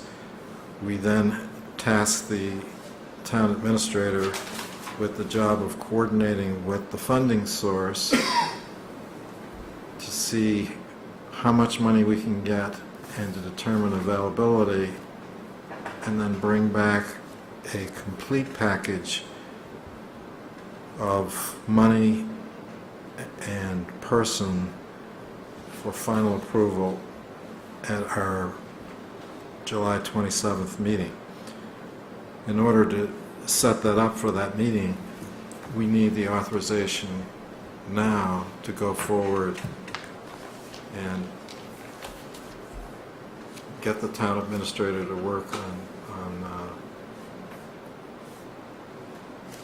getting the funding in place and to actually contact specific individuals to see if they're available. Chuck, I had a question, and I asked Paul this, and he wasn't sure of the answer. Do you know if that $15,000 that the state has is per town, per 40B project, per what? My understanding was this per 40B project, but that's, I'm not absolutely certain of that. I should make sure, confirm Yeah, we could that. get some clarification on that because, you know, maybe we're entitled to more, and I'm sure there's some synergies in whatever the consultant would do, but to the extent there's a few projects in play, that might be helpful to have more money. I was going to have the same question because it's listed in each application. Yep. In the cover letter Yep. from Mass Housing, and I thought it was 10,000 per application. My understanding was 15,000. That's mine too. I thought so too, but that's, I don't know. And then that's from the list of approved consultants that was sent around. It probably makes sense for a couple of us to work on this. I'm happy to volunteer to work with, Mike, I know you've worked with a lot of these consultants on other projects. But I think it makes sense to have a couple of us come back with a recommendation to the full You board. and Paul have kind of been the lead on this, so if you want to keep doing that, that's fine with Yeah, me. I'm happy to do that if Paul is, you're on the spot, Paul. Happy to work with you on this. I see some urgency. We had a presentation from two individuals. One of them's, I can see standing up waving his hand, and the other sitting over here, that there's urgency, that we're looking at an August 1st deadline. So we need to bring this expert on board sooner rather than later. And with regard to the question of whether the funding is for one time only or for each application, that's why I was saying let's task the town administrator. That's a phone call to Mass Housing and to get the application forms and to figure out if it's per application and we have 4 applications, well, 4 times 15 is $60,000 that might be available to fund this. But we need the town administrator to actually get the paperwork and the rules and the details. So Diane, you got that on your list for you and David, right? Yep. Thanks. Okay. So yeah, maybe the motion would be to task Chuck and I with presenting at the next meeting a guy who's actually willing, a guy or gal, I don't mean to be gender specific, but to come up with a consultant who's actually willing to do the job and with a commitment from Mass Housing that they'll pay for. It may also be a corporation, Paul. Yeah. So moved. I'm just thinking some of those are firms. I had a comment on the funding sources. Do you know the answer to that question? I don't really know the answer, but I think one of the issues with hiring a 40B consultant, which I think is great and is necessary, is I think that person would have a function other than putting out fires of addressing 40Bs that would each have this 15 or whatever number it is, $1,000 from the state. I think there's another function which is to help the town strategize on other local initiative projects and that sort of thing. So I think that kind of funding, might be another funding stream. Well, one of the things we're going to be doing later on in this agenda is I hope in this agenda, I hope I have it right, is to kind of revitalize our housing partnership. And if we're able to get a housing partnership going, they're going to need somebody to help them who's got all kinds of technical knowledge. That's about why I'm up here, because I'm going to be on the Housing Partnership Committee. So the idea is, we're probably going to need some additional funding, so if there's like a special town meeting in the fall, maybe an article would be to put aside some money in addition to the state funding, so the consultant could be used not just on the projects, but hopefully would be a resource to the Board of Selectmen, to the Housing Partnership, to the community as a whole, as we're trying to deal with these things. So it's an excellent idea. I tried to move his motion. Consent? I That was moved like his motion. That was, yeah, that's fine. Huh? That's fine. So it's been moved and it's been seconded? All right, I'll second it. Do we want to have any more discussion? I know there's going to be hands up all night, but let's just take a vote on this. I mean, this one doesn't seem like one we need a lot of input on. We've kind of got a plan. This is just authorizing the town administrator to check out funding and get application. And asking Chuck and I to... And asking the two of you to... come back with it. Yeah, okay. All in favor of that? Great, okay. Chuck, you're always so reluctant. Can't volunteer to be in favor of it. Exactly. Okay. There's a, Diane, you can go back to your report. I think you had a Lake Street poll location document. Yes, back in March 31st, when the selectmen voted to the relocation call to avoid the removal of 2 trees, well, they're back again because they want to move pole T95 closer to pole T96 to avoid the removal of 2 more trees. And so instead of the poles being 100 feet apart, they would now be just 56 feet apart. And they asked the selectmen to ratify the vote that they made on March 31st and re-sign the petition. In front of you. So like that's the last one next to the end. Yeah, I'm recused from this, so I'm just going to roll my chair back. Paul wants to have further discussion. Just the further discussion was that we had a full public hearing on this. We had all the comments. And this is what I consider a minor technical change of making a small adjustment in the pole. And because it was a small adjustment in the pole, 2 trees are going to be saved. But because there is this minor change, it had to come back to us. You might say, well, gee, this has caused a big delay, but there was a strike by Verizon, and the poles couldn't go in anyway, and that kind of delayed everything. So I apologize to everybody. We still don't have cell phone coverage in a significant part of the community. We've been working on it for years, and we're doggedly determined that everybody's going to get cell phone coverage in this community sooner or later. So we need to approve this minor change. I would move to approve the order for joint poll location as submitted by Verizon in our meeting packet. Second. Any further discussion? Hearing none, all in favor? All right, so we actually physically need to sign the document, because that's been the holdup. They needed a signed piece of paper.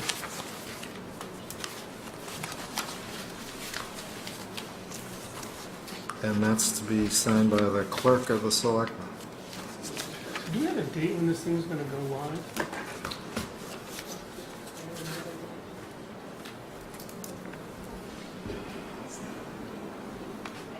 And we need a certificate from the town clerk. Okay. So clerk needs a signature and all the selectmen need a signature. Still signing. Still signing, but we're not discussing We're not discussing. John Doe on this. I'm sorry? We're going to need your John Doe on this certification. Sure.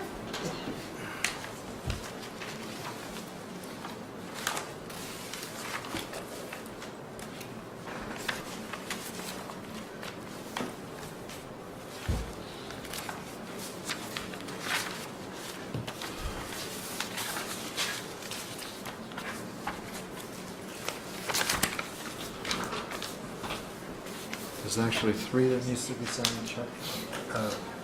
Mark? Only got one page. There's one place that Mark signs as clerk, and then there's one place that Mark signs as selectman. I'm not the clerk, is No, Who's the clerk? I am. Ah, You've been deposed, Mark. No, you were smart enough to go away during clerk selection season. This was the right meeting to miss, Well Mark. planned, I thought. sorry about that. Well, we all nominated you.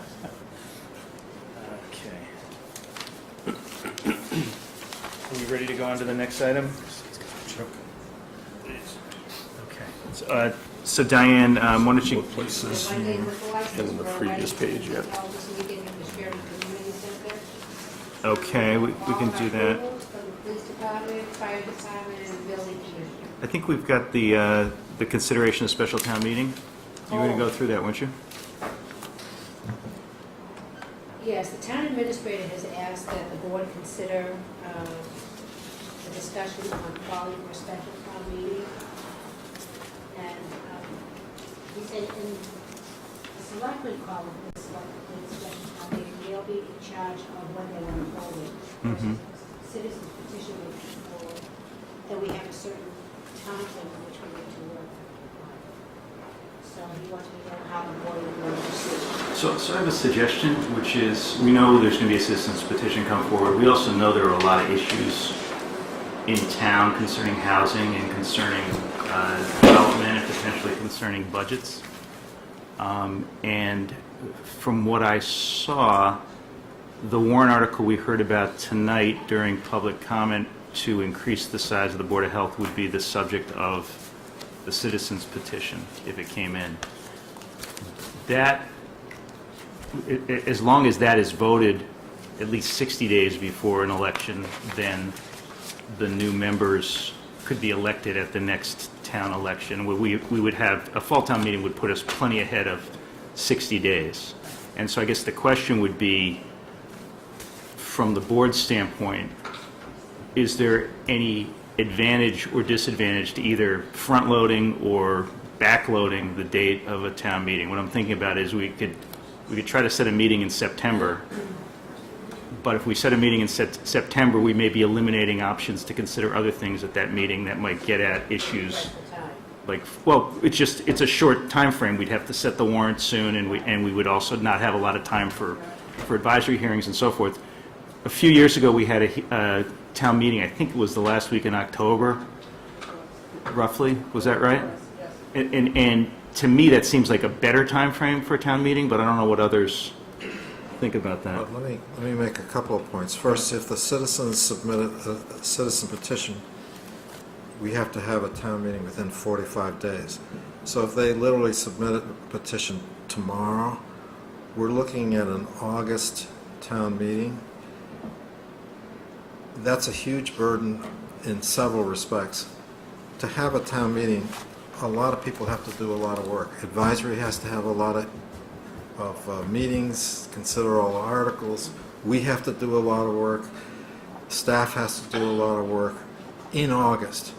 And at the end of the day, you have a town meeting and then you don't get a quorum because everybody's out of town in August. And so you find you've done all of this almost for nothing. The same problem arises in September. You might say, well, September people will be back, but there's a lot of work that goes on behind the scenes. Mm-hmm. If you have a September town meeting, you're still going to have hearings by advisory probably in August. And you're going to have meetings with us and with citizens. It just, so these fall town meetings only work if you allow all the staff work and all of the boards and committees to work in September and October, not during July and August.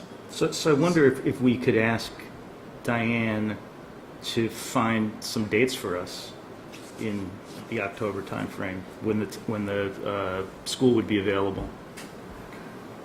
I mean, that would be my suggestion, but I don't know, others might have other suggestions. Do we have a sense of how imminent this citizens petition is? Well, I'm sure they're here tonight, but my understanding is that they don't want to necessarily file the citizens petition as long as they're assured that we're willing to set a fall town meeting. Right, which has been the premise of my point. There's a lot to gain by a fall town meeting this year. Right. There's a lot of work that should be done.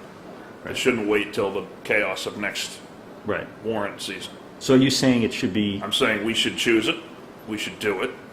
but are you commenting on the October versus September Yeah, I timeframe? think- Yeah, we don't have enough time. Yeah, there's a lot of work to be done for stuff other than the Board of Health petition.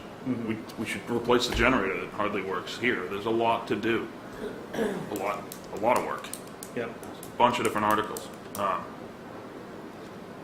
So we should pick it and alleviate the burden that they would have to go get 200 signatures and then dump it on our desk and go through. I remember watching you guys scramble to find a place to have it last time, and then you had it at Pine Hill. Well, I can't imagine a Pine Hill town meeting in August. What's That'd be really, fun. and I appreciate a lot, is the folks with this petition walked in and asked whether we would schedule one rather than forcing it. Right. And forcing the date. Exactly. Which was very difficult the last time. I know. So, And just remember, the amount of work that goes into preparing a warrant, if you remember last year to do the warrant for the annual town meeting, we by statute have to prepare the warrant. And it's easy when there's only one citizen article, but if we're going to have our articles too, we got to prepare them. We got to work with town council, we got to work with the proponents. So there's a timeline that we need to have to work together. And setting a date, I don't think we should do unilaterally. I think we want the advisory committee to tell us what works for them, because they're volunteers, that we at least have salaried staff who can work for us. But Just one thing on that, we were just talking about, one thing for us to consider is, we have to develop our guidance in the fall, and we have board members changing over as of August 1st, so we're going to be a new committee because we go until July 31st, and that's when it changes. So the end of October is probably a good time frame for us as well, because then we can get our work for the special town meeting done before we have to go into guidance. So I mean, what I'd like to do up here is to take an actual vote to request that Diane come back to our meeting on the 27th with some available dates, and then we can figure out what date works. If there's, Carol. I was just going to ask that you not limit your vote to late October, because we have early voting this year for the first time, for 2 weeks in October, and then the November election. So Diane may be forced to look a little deeper into the year for a date, so don't. So I don't Diane's understand, gonna work I don't with understand the conflict I don't understand the conflict with early voting if we're using the regional school in the evening, something like that. Just that it's a very busy calendar month. And I would urge you to give her maybe a little more leeway in looking for dates. Are you asking, I mean, just to be clear, are you saying you need more time because that's going to be a tough time for your office? Oh, the whole fall, I mean, it's Yeah. going to be a crazy time, but we can do whatever's necessary. The other thing I would suggest is that you list out the areas that you're considering for warrant articles, because if you actually get them down on paper, you may see that some of them have timeframes of their own. Yeah, and we would probably do that for the next meeting. I mean, that would be what we would do for the next meeting. But so I'll modify my suggestion, which is that we vote for something during the last part of October or the first part of November that doesn't fall on the second Tuesday in November, and ask Diane to bring us back available dates in that time frame, so on the 27th we can set a date. So moved. Second. Okay. I wanted to hear if there's any of the proponents here, which I suspect there are, whether that's workable from your standpoint? It is workable. So are you confirming that you are going to hold a special town meeting at some point in the fall, and all you're waiting to do is decide when it will be? Yeah, the vote would be to request dates to come back on the 27th of July, so we could pick a date that night and vote to schedule the meeting. I mean, I guess, personally, I'd like to see our list of things that we think we want to put on there, and things that can't wait until the regular town meeting. If it turns out that this is the only thing, why not go ahead with the 45-day and just deal with the one issue? Because I having gone through that, I just think it's a bad idea. I think it doesn't work. You're still going to get other articles on, so there might be other citizens petitions. But you're jammed. You just... Would you have 2 other articles last time, even in your 45-day? Right. That's right. But it's a good idea for us to set up some kind of process for those government offices and officials who feel that they need a special town meeting action to throw it into a hopper and prepare a list so the July 27th meeting, to the extent that the town clerk has an article or the library has an article or whatever, at least we've got a list to work with. Yeah. No, I think that makes sense. I mean, Yeah, but we didn't have any, I don't think we had any intention of holding a special town meeting if this hadn't come up. I think that's right. We hadn't talked about having one of these. Right. Yeah, right. I mean, it might have been that we needed one for a generator, we needed one for some other budget items, but yeah, we didn't have an understanding that there would be one. On the other hand, we now know that there would be one, whether we scheduled it on our... Well, not own necessarily. or not. They're gonna get the It would be signatures. much more limited. You don't think they can get 200 signatures for that? They may May have or one. may not. I mean, I'm happy to try. I suspect they might be able to get 2,000 signatures for that.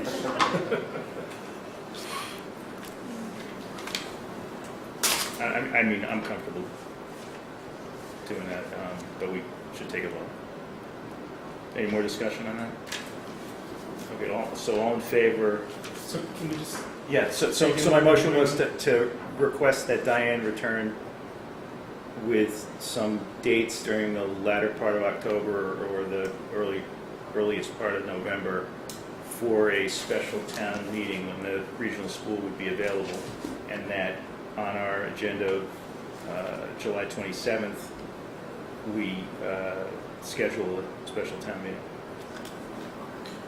could we add to it that we send around a memo to our departments saying we're thinking about a late October or early November town meeting? So ask town administrator to do that as well. And is there anything that you have that can't wait for the annual town meeting and just see what? That makes sense. The planning board may have something. It's a good We idea, don't have to Paul. put it on either. I mean, we don't have to put everything on the warrant. At least ask, let people just communicate so people know, and maybe this is something and maybe there isn't. Okay. All right, so all in Good idea. favor? This, okay, great, thank you. All right, thank you for that. All right, do we do the liquor license? We didn't do the liquor license. No. Okay. We need to do the liquor license. We did? We did. We have not. No. Star Kelly on special occasions. It's like I have an Costello routine. At the community center this weekend, Yeah. and we have all our proper sign-offs. I have the usual problem. It's a private party with 50 people and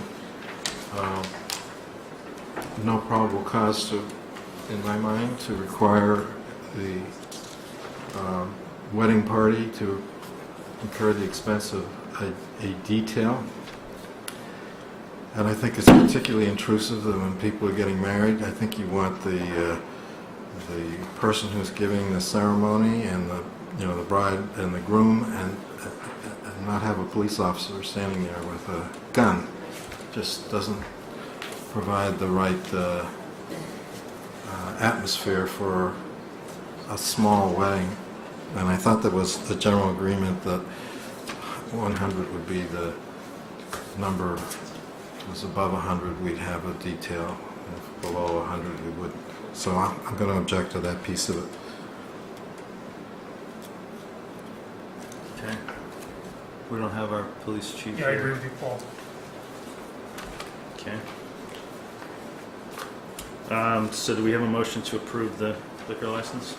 I move to approve the one-day pouring license for a wedding at the 1858 Townhouse, Sherborn Community Center for July 16th, 2016, as submitted to the board. With or without the detail? With the detail. Okay. I will second that. Do we have any further discussion? Okay, all in favor of Chuck's motion? Okay, opposed?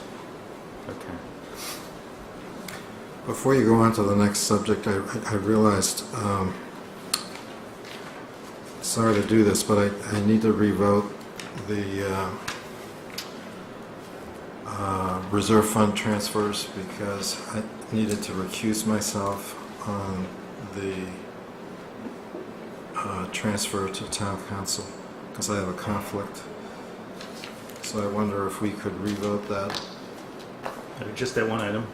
I'm conflicted on just that one item. So let's revote the transfer to the town council line item. All in favor of that item, that transfer? I will second the motion. Okay, there, all in favor. I was just following Paul's motion, but he's recused. And so I'm, Paul's recused. for the record, okay. I'm recusing myself on that particular motion. Great, thanks, Paul. I apologize for not catching it earlier. That's all right. We'll include that in the letter to the Inspector General. Which means we are now at the letter to the Inspector General. So David prepared, as I think we had requested him to, a letter to the Inspector General from the Board of Selectmen in response to the Inspector General's insistence that the Board of Selectmen respond to him saying what we were going to do for all the towns. The Board of Health has already responded. David did a draft. I don't know what others think. I have a lot of edits to this letter. I have two. You have two edits? No, Oh, you also have a lot of edits. Also.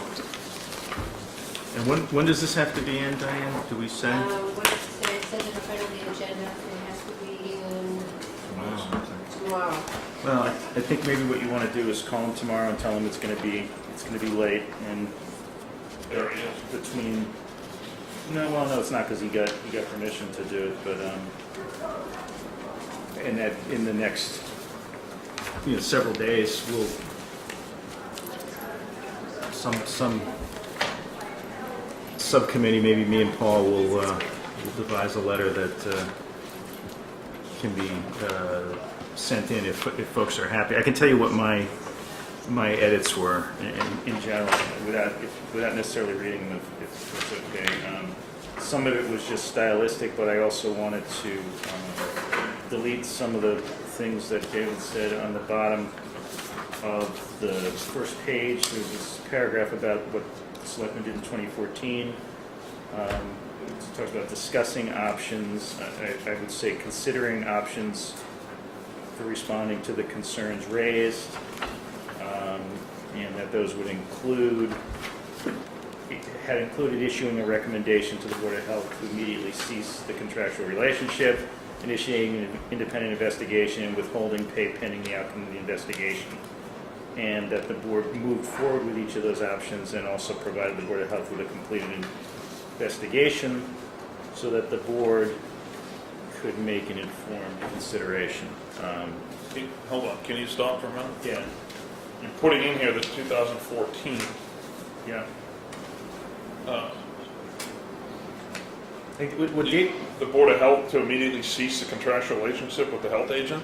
Yeah, that was one of the things we asked. They didn't cease that relationship until like a month ago. Well, there was a change between a contract and an employee status, but yeah, that's right. Recently, Right. not in 2000. Right. Nothing was changed in 2014. That's right. So it's a little misleading to say that. Yeah. The Board of Selectmen said that, but Want the to town try to didn't do it. consolidate stuff, or? Well, one of my problems was... That is what it says. It says the Board of Selectmen made a recommendation that occurred in 2014. It says we have That's payment great. extension I to think it's June July. 14th. July. That's good. July. July. Yeah. So if we use yours as... But it didn't happen. It doesn't really matter what the Board of Selectmen did. You're sending this to the Inspector General, something that didn't really happen. I think this is... You asked them to do it, and they didn't do it. Right, but that was the response. He wants, the Board of Health has responded on behalf of themselves, really. We were... Shame we can't respond as a town. It is, but I thought this board would not be comfortable with the Board of Health's response being the Board of Selectmen's response. If you want to just adopt... No, I mean, I agree, I don't want it. Okay, all right. Because I don't either. Before you go through all those changes, I thought the letter should be simpler, much simpler, like a couple paragraphs. That's what I thought we discussed. Really? Because we're going through, this sounds so defensive. Like we did we did 100 different things. We asked the Board of Health to do this. We asked the Board of Health to do that. We launched an investigation. So what do you recommend? What is our position right now? I think part of it is we know that there's an investigation going on nationally, and we all want to see what the results of that investigation is. I think we have taken the position that we don't want to have anything unlawful going on in this community, and so we have said we've got to stick with compliance with the laws, and we're going to make sure that happens. What more do you need to say? I'm happy to say something that simple. I had understood David had a discussion with them, and is that right, Diane? And had been asked to tell them sort of what we were going to do, and had explained to them that we had already done what we were going to do. Yeah, and I read the Inspector General's letter as requesting a response to these recommendations. So I think the employment application, the record keeping, I think we need to respond to. I agree with you, Paul, that I think this could be shortened considerably, but I think the response needs to indicate what how we've responded to their recommended actions. And so not be retrospective, not say the other things we've done. I think David's oral response to the staff person he talked to, the IGs, was we've already done things to respond to what you're asking us to do now. We did hold an investigation. You've asked us to investigate. We held an investigation. We've addressed the the way time is recorded and things like that. And I think what David's point was on this was to just get that in front of the IG so there was a record of the things that the town had already done. If you don't think that that's, and I know you've had a lot of experience, Chuck, in responding to these kinds of issues, but if you think we're better off with a shorter letter, that's fine too. Yeah, no, I think it's important to respond. The IG's letter requested a response from the various boards, including the Board of Health.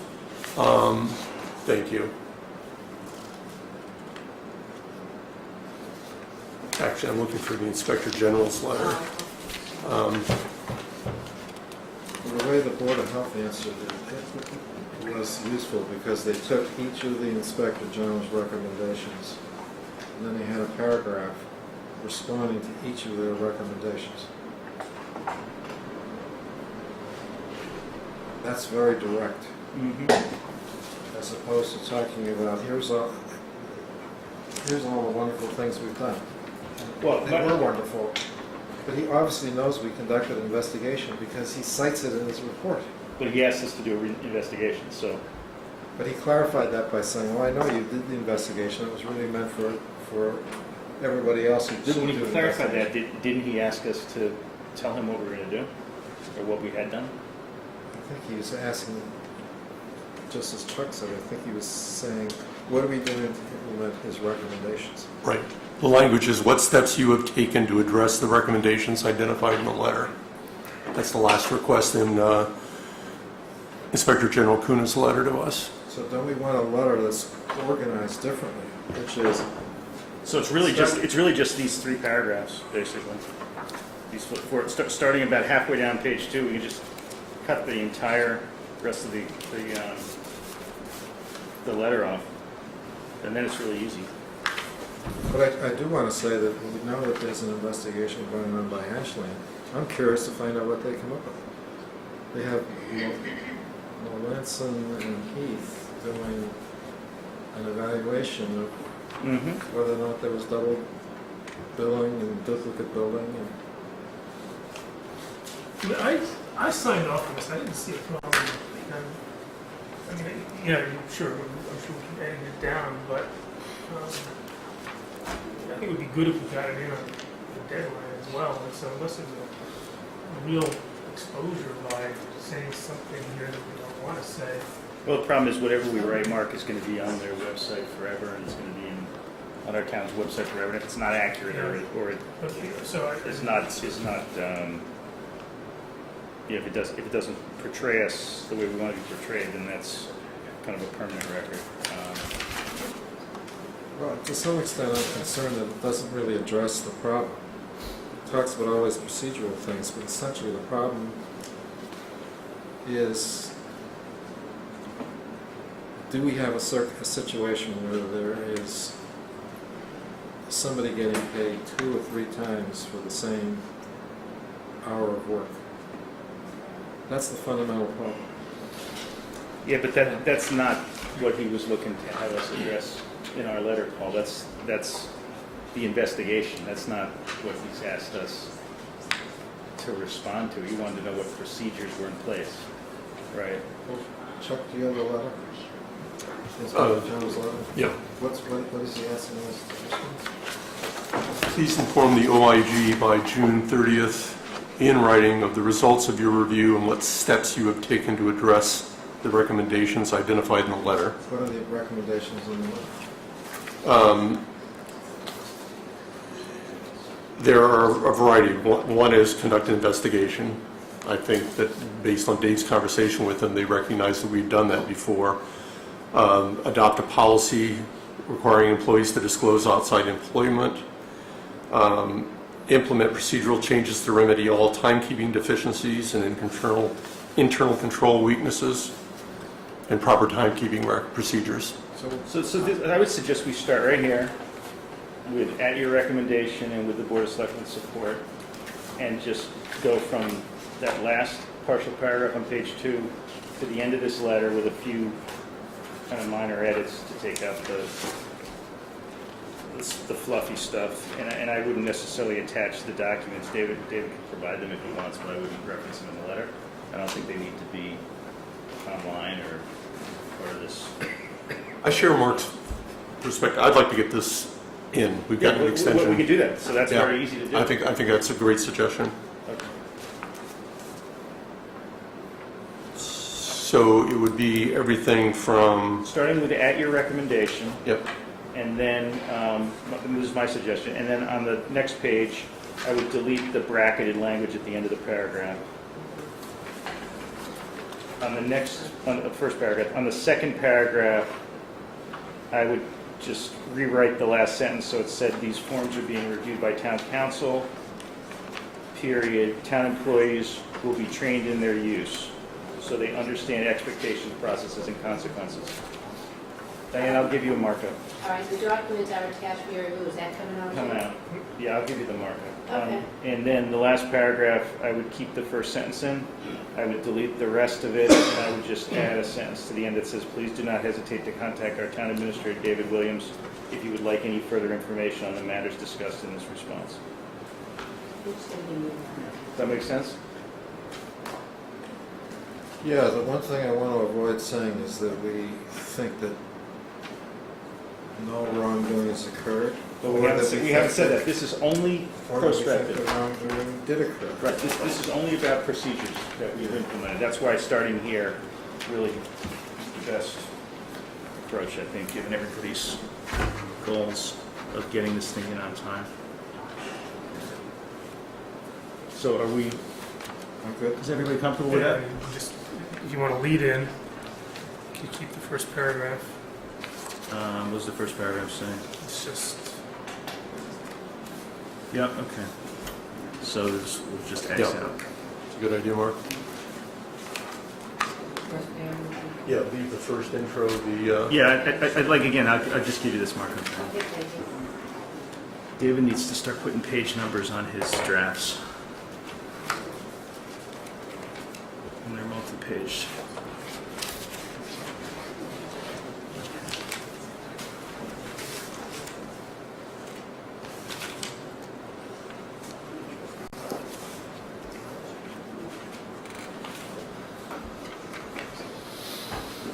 You'll see this and sign it.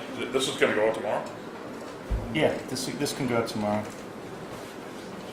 Yeah, I mean, I'll either sign it or have Diane sign it. And I changed the CCs. I think David should be copied, and I think the last 3 names on the CCs, or the last 3 entries on the CCs aren't really necessary. It'll be a public document, it can be distributed to whoever wants it.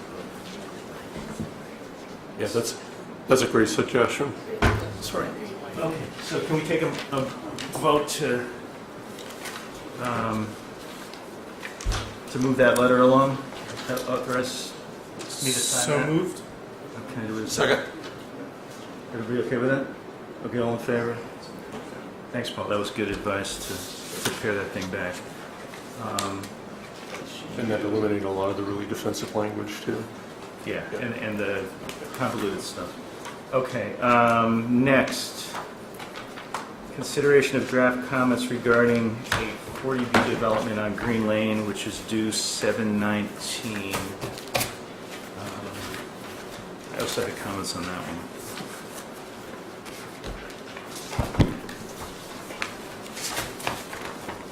Did others have comments on that? I had submitted an email, it's in the packet, with a recommendation. What was the recommendation? I can read it if I can find it. Well, the packet's not, doesn't have page numbers, so it's... That's a bait stamp or something? Yes. So what I had said was, if I was the town's lawyer here, I would recommend a standard form letter asking that the project not be approved at this time, be sent by the board for a variety of strategic reasons, such as, 1, buying time in view of the August 1 timeline that we had heard from Neil Kessler and I guess Mark Brown. 2, getting a better scoped out project, which would mean less imposition of burdens on our regulatory boards. 3, bargaining leverage. 4, not filing a standard letter wastes an opportunity and speed things up for the developer. So for all those strategic reasons, I would say that just giving a whole long list of concerns doesn't really advance the ball for us. Instead, we should say that Mass Housing should not approve this project at this time until the developer does more work. And I might point out that when you provide Mass Housing with a list of concerns, what they do is they approve the project and they tell the developer to please consider all the comments that were filed. And then they have all these comments, which the developer is supposed to address. Well, the developer already thinks he's addressed it, as opposed to, so well, I guess I've said enough. Mass Housing is not a regulatory board. It's not going to adjudicate where the wetlands are. That's up to the Conservation Commission. And the developer filed this thing before the wetlands were fully delineated. I don't see wetlands comments on David's draft. And so just procedurally, if we say to Mass Housing, well, we're concerned about where the wetlands are, all they're going to do is say, Mr. Developer, please look at the wetlands, see the attached letter. But if we say, hold up approving the site until they've actually gone to the Concom, actually got a determination, actually figured out what is the buildable area on the lot, and it may turn out there's 10 square feet of buildable land that they can only put in an outhouse there, and they can't really put in all these apartments under the state wetlands law. All that work would have been done as opposed to dumping it on the Conservation Commission than having all these fights with the developer and getting the community all upset. Much easier. So you think a letter to Mass Housing that just says, please don't approve it, is better than one that has reasons? No, it should have reasons. Please don't approve it at this time because of all these issues that haven't yet been fully vetted by the developer. Otherwise- Paragraph 6 of this draft does that a bit, maybe not. It says other concerns that have been expressed that will eventually need to be looked at further as the project review proceeds are concerns concerning project density, impact on wetlands, water quality, and other topographical limitations. I think what Paul's saying is it doesn't have the words you should not approve. Yeah. At this time. Remember, they have a lot of projects, they get a lot of letters. They got, it's overworked staff, their budget isn't what it should be. And so they're going to look at a letter, and it shouldn't be up to them to figure out what is the town of Sherborn saying.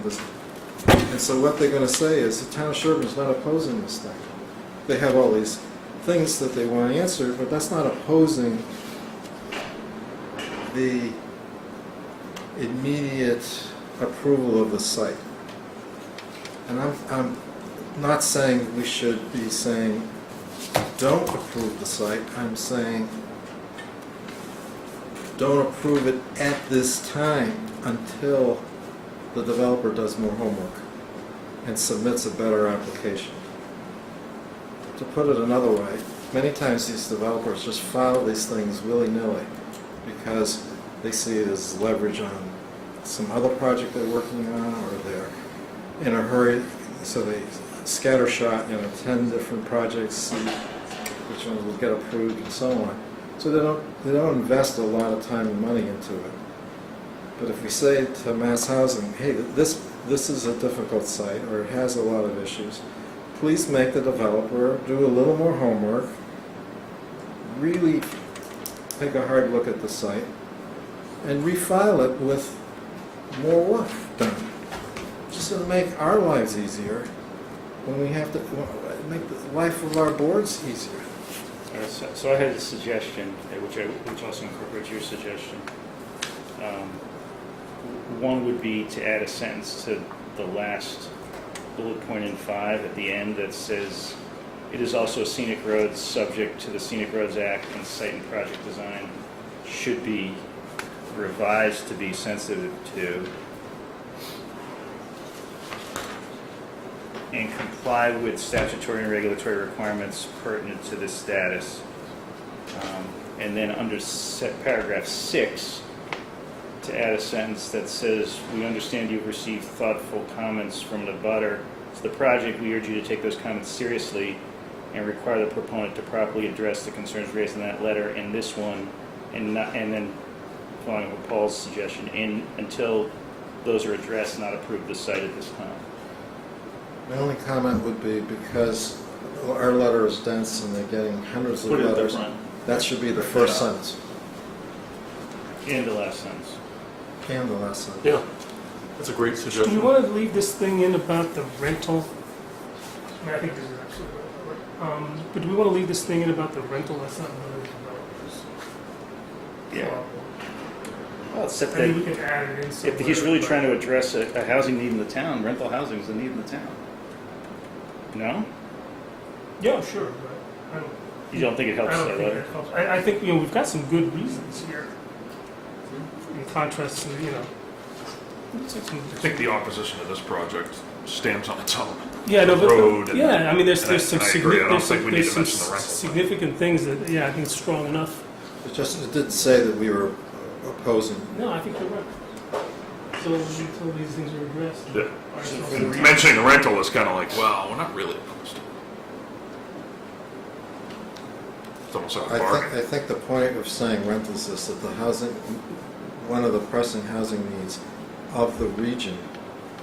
Remember, this is a region. They're looking at it from a No, regional. I know, I understand. Is for rental housing. I think none of us want to see the rental situation fixed on Green Lane. It needs to get fixed elsewhere. Okay, so take that paragraph Just out. opposed to it. You said. Yeah. So it takes paragraph 2 out, is it? Yeah, it's not a non sequitur, but it's sort of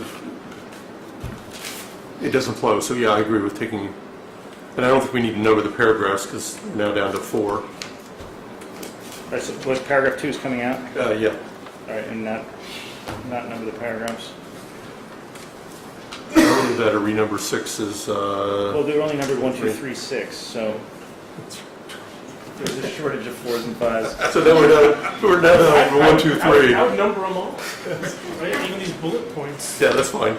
Number them all, Mark, is that what you're saying? Yeah, let's just, Tell them we got 6 good reasons, or whatever it adds up to. so all 3 of them.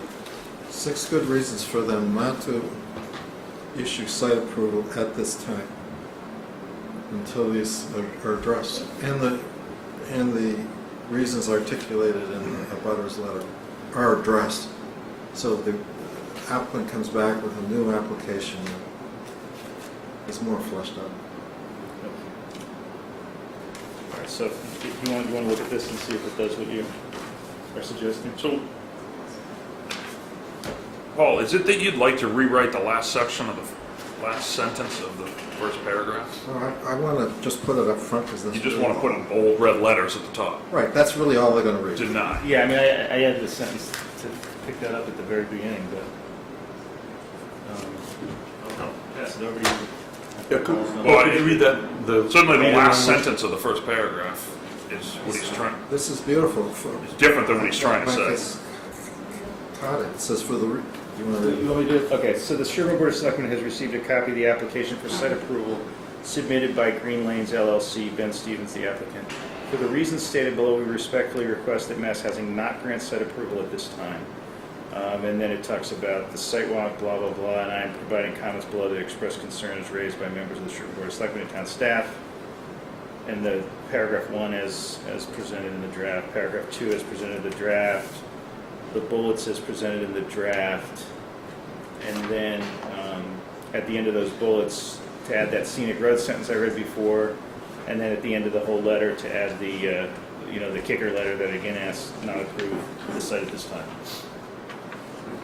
It works? I'm good. Yep. Thank you for doing that. No, thank you. I mean, that was good. Yeah, that's what was really missing from the letter. Yeah, that's fair. I would I'm move, comfortable doing it in this one because I think this is a flawed design, flawed concept at this point. In so many different ways, yes. I move to approve the letter to Mass Housing as amended. Okay. Second. All in favor of that? Great, good. Thanks. And there you go. You like that? Good luck reading that scribble. Yeah. Call me if you have questions and I'll make something up. Wait for the YouTube video. Wait Set it for really the fast. YouTube video. No, I have no problem reading. It's due. Yeah, see, I have good handwriting. Yeah, we do. Yeah. All right. Let's put that to a motion. Oh, hey, guess what we're on? Consideration of appointments.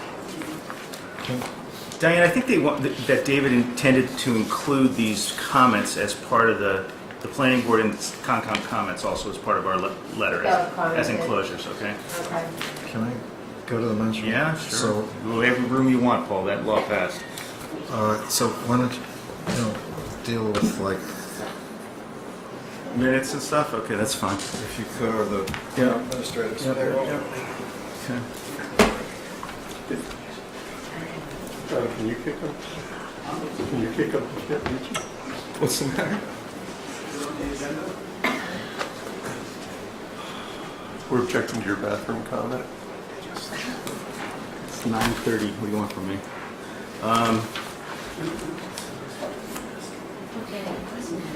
We have no minutes to consider. Paul gave us that option.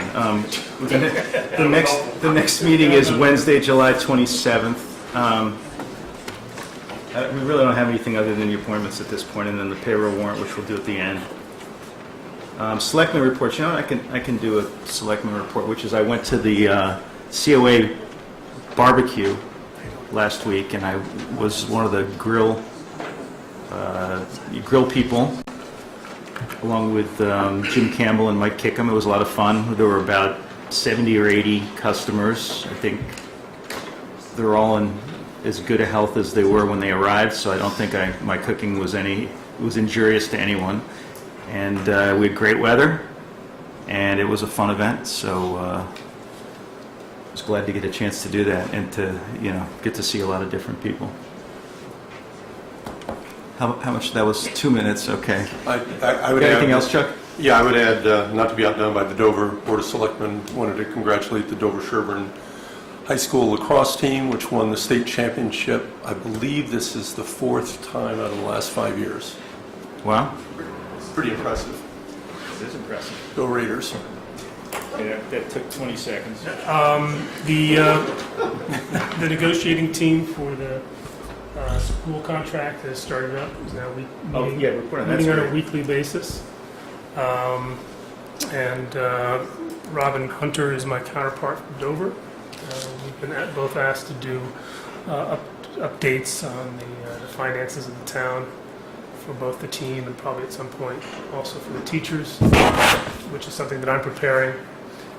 But if you have anything that you would like me, to consider to bring to this group, let me know. Okay. Thank you for doing that. Thanks, Mark. And Really thank you if they're doing weekly meetings.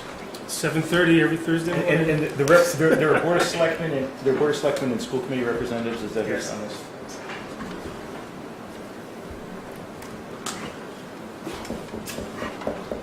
Anybody know any jokes?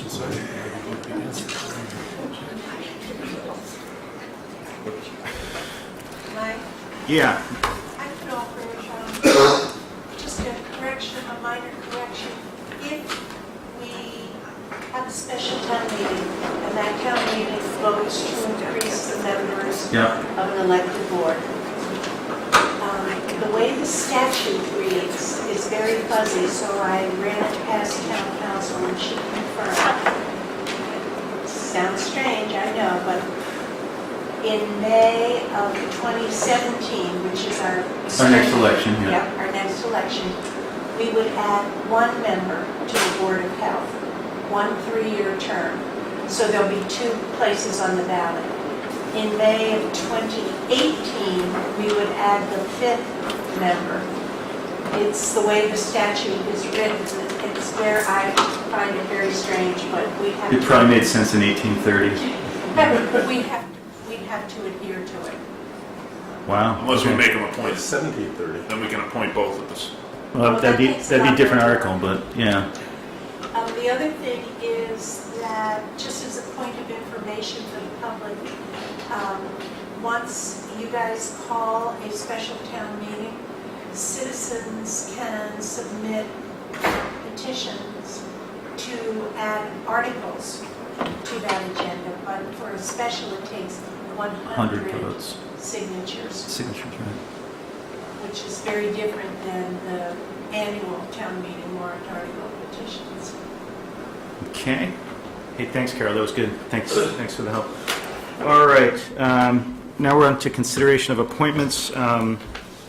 And we've got, Diane, what are we doing here? Planning board?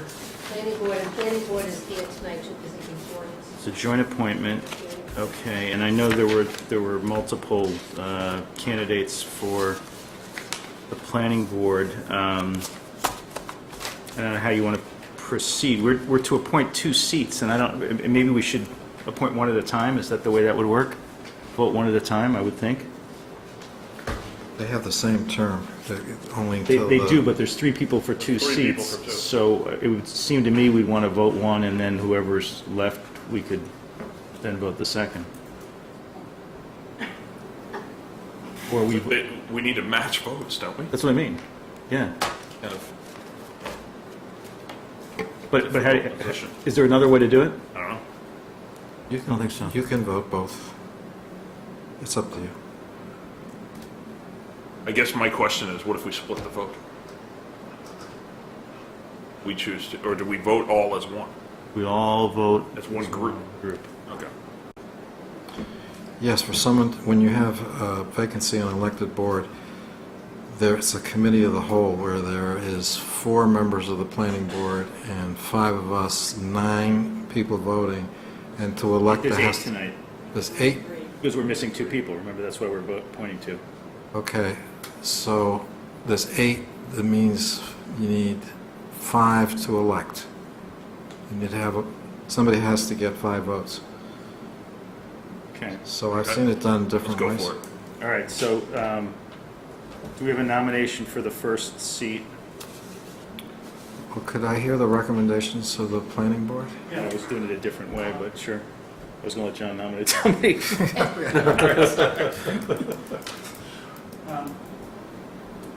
Well, procedurally, we didn't vote ahead of time.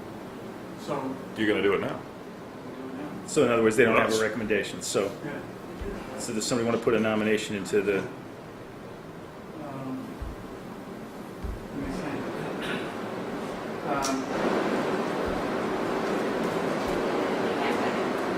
Yeah, we're in session, so we did not,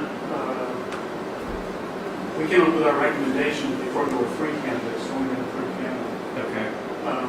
So I guess I'll ask the board. I don't have any change in my vote. Do you? No, I still with our original recommendation. So our recommendations are Chris Owens and Neil Kessler. All right. But there's got to be one at a time. Huh? If you want to vote a slate, I'm happy to All vote right, a cool. slate. I agree. You're okay with a slate? Yeah. Okay, good. So the motion you're making is to nominate Neil and Chris, and there's a second to that? Up here, I'll second it. Okay, well, maybe we don't need a second. Okay, so we need a roll call vote, Paul? How do we do this? Yes, has to be by roll call. Roll call vote. Okay, so we'll do our board, and then John can do his board. Chuck? Yes. Paul? I'm going to follow their recommendation. Is that a yes? Yes. Okay. I'll be yes. Yes. Yes. Okay. It doesn't matter what you do. We have 5 votes. We really don't care what you... No, go ahead, vote. Thanks for coming. You realize that's an impact of going to 5 members. Exactly right. We trumped the board. Yes, I stick with our Yes. Yes. Yes? Okay, great, good. Okay, thank you. Thank you. Thank you, yeah. Just a technical thing, this fills the 2 vacancies, but it's only until the next election. And you need to be sworn in by that woman over there before you can do anything. Great, thanks very much. Okay, next is a consideration of a Sherborn Housing Partnership Committee. We had wanted, I think, to have more than just 5 people in this housing partnership, didn't we? 5 to 7. Yeah. Well, so technically, we're within the range. You okay? Whoa. Whew. Okay. So we're within the range, but it would still be nice to have a couple more people, I think.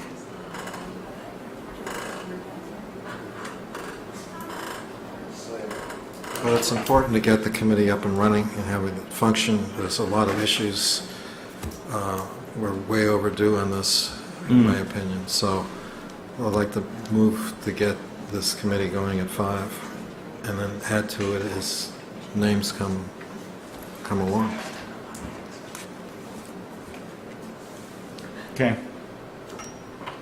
I don't have the names, so I would move the appointment of Addie Mae Weiss to the Sherborn Housing Partnership Committee for a term to expire June 15, 2019. Stephen Tsai, Mark Brown, Neil Kessler, John Hudson for appointments to the same committee for a term to expire June 15, 2019. Second. Why are we appointing everybody for a 3-year term rather than staggered terms? Well, I was going to bring that up to you. I didn't know what the board's wishes were, so I plugged a date in, and then I figured we could... I think I'd much rather do it staggered terms. So do you want to do the first 2 for a 2-year term? And So then if we it- do 2017, then the other 2 could be 2018, and the last one would be 2019. Although I wouldn't necessarily do it in that order. I wouldn't, I mean... what would you like? What's your...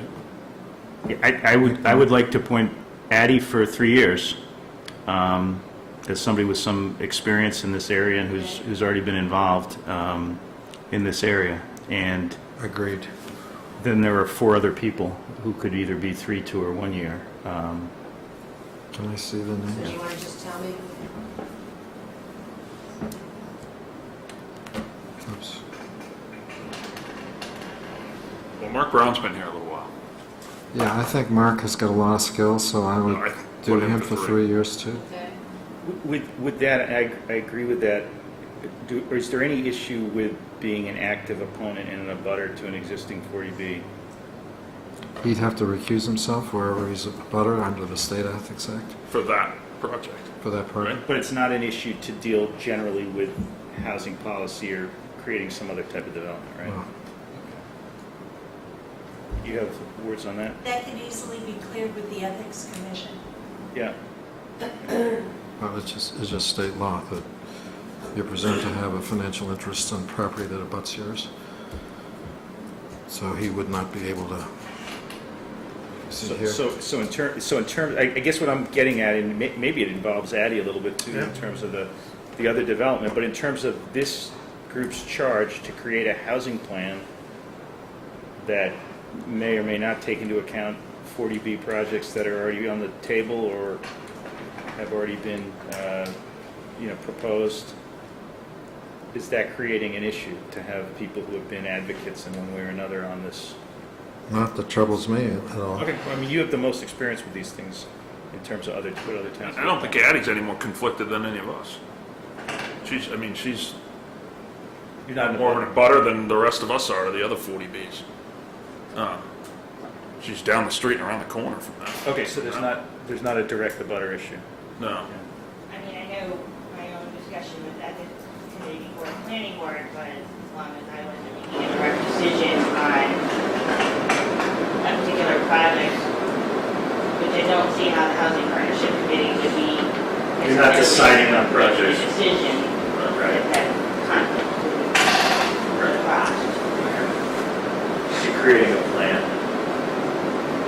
Yeah, they're not an approving authority, the committee. In terms of staggering the time, the appointments, if we're looking for a 7-member committee, maybe it makes sense to have 3 3-year terms, 2 2-year terms, and 2 1-year terms. Okay.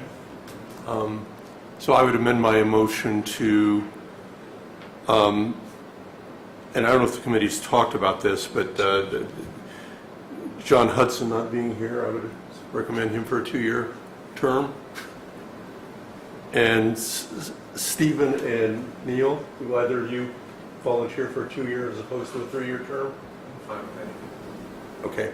He's already picked up planning board, he's just gonna be. Yeah, he's just fired on him. Okay, let me amend my motion then to appoint Addie Mae Weiss for a 3-year term to expire on June 15, 2019. Stephen Sy for an appointment to expire June 15, 2019. Mark Brown for an appointment to expire June 15, 2019. Neil Kessler for a term to expire June 15, 2018. And John Hudson for a term to expire June 15, 2018. Second. Okay. Moved and seconded, we have a vote on the slate? Okay. I don't know all these people, so I'm assuming that between 5 of us, we know. I thought they could arm wrestle. What kind of experience folks have? They're good people. I'm assuming they're good people. But they've got relevant experience, etc. Good. Okay, all in favor? Thank you. Thanks for doing this. This is going to be a lot of work. I hope. Looping back. Because it means it'll get it done really quick. And looping back, thanks to the planning board for coming up with appointments to fill these open positions.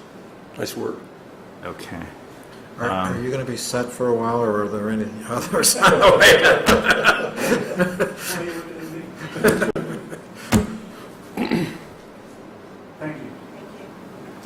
you. Council on Aging. Diane, are these the correct terms now? Yes, they are. Oh, good. All right, so we have a consideration of a slate, but most of these are renewals? All these are renewals? Yes.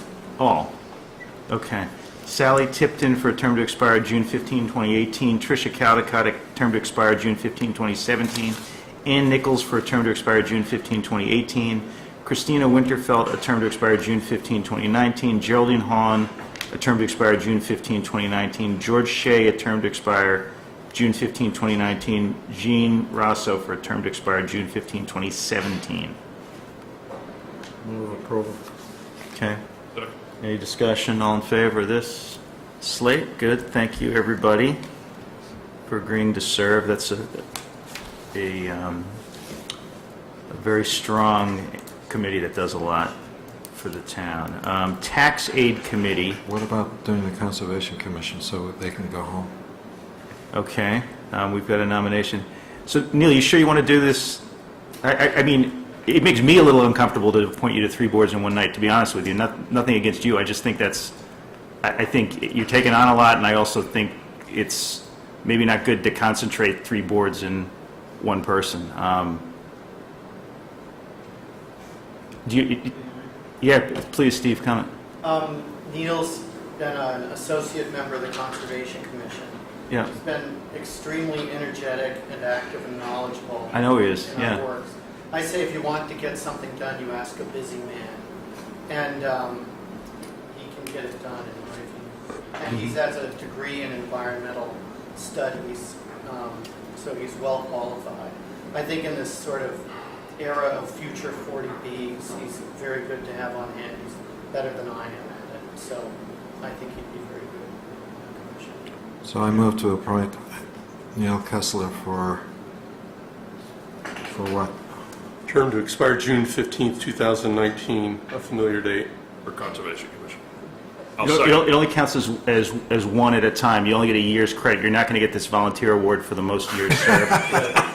Just on the basis of tonight, okay? Before we gloss over, I share your concern, and maybe, Neil, you could spend a couple minutes talking about how you think you're going to manage this, and because these are 3 really important communities. Certainly there's overlap, but... Sure. I mean, to speak to it, it's born of a little bit of my interest going in a lot of different directions. I got involved with the Conservation Commission based in the work on the Fields project, and as Steve was saying, my background is environmental studies, so I just got my PhD in natural resource survival studies. And I was really concerned about wetlands in that particular project, and so I sort of got involved there.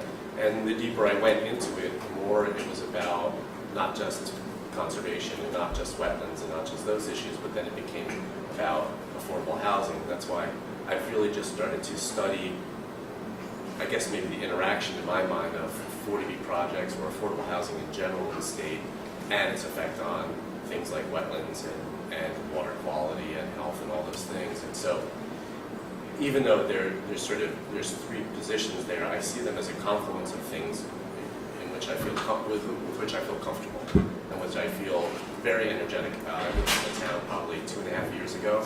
I love this town, and I love sort of all of the things that I've come to know other people loving about it. And so I just want to work energetically on the town's behalf to give it the most sort of advantage, the most leverage in this kind of sort of upcoming big shift in the town. I think it's probably what's coming in terms of affordable housing, how that plays into the environment, how it plays into health, I think is probably the biggest challenge the town's faced in, a long time. And I would like to devote my energy and sort of volunteer my energy for that project or for those, for those tasks. So I think I'd be good at it. That was a great response. When you run these commissions, you notice who is actually reading the minutes beforehand, responding to email, helping with drafts of documents. And Neil's extremely efficient and energetic at that, even though he's been following the other committed boards as well. He does get things done in a timely way. He's very energetic. So I mean, you can tell. Whatever he's been doing so far, it certainly hasn't slowed down his efforts on conservation.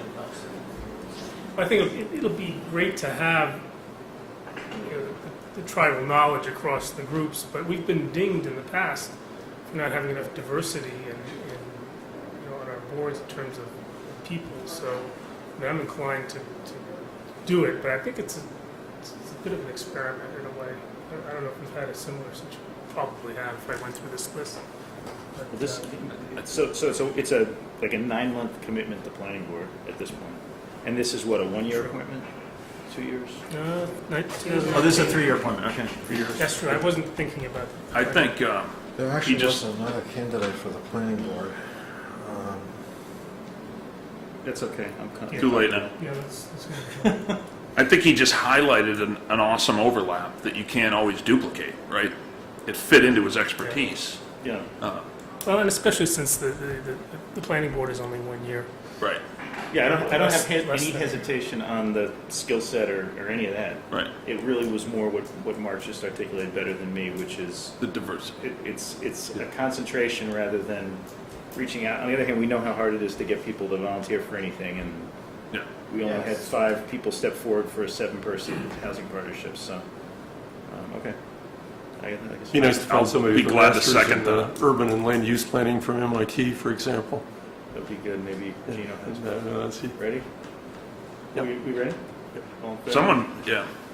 Paul already did the nomination. Great. Thanks, Neil. Thank you for very joining us. much. You know you have no more time of your own. It's all town time at this point. I never did that, so just a little piece of that. We assume you'll be Can you quitting. stay for 2 more minutes? We assume you're going to be quitting your day job and be doing nothing but town work. Okay. So next meeting is July 27th. Hold on, tax aid. Tax aid committee. Oh, we got to appoint town council. Oh, and town council. Right. Helen Cuddy, what does the tax aid committee do? Can you explain this to me? If you are a resident in town, you have some help with your taxes. Did you Yes. come before that committee? You have to have lived in town so many years and be of a certain age. This is that bylaw we And then passed. they review everything. Nancy might have Oh, the there's a. perfect I didn't answer. know there was a committee for that. Okay, Yeah. that's fine. Yeah, to help people with their pay their taxes, not do their No, taxes. to help you. That little form that's on your stuff goes in your tax bill. Just double check. For that committee, and that These two committee determines how that's distributed. Representatives from various.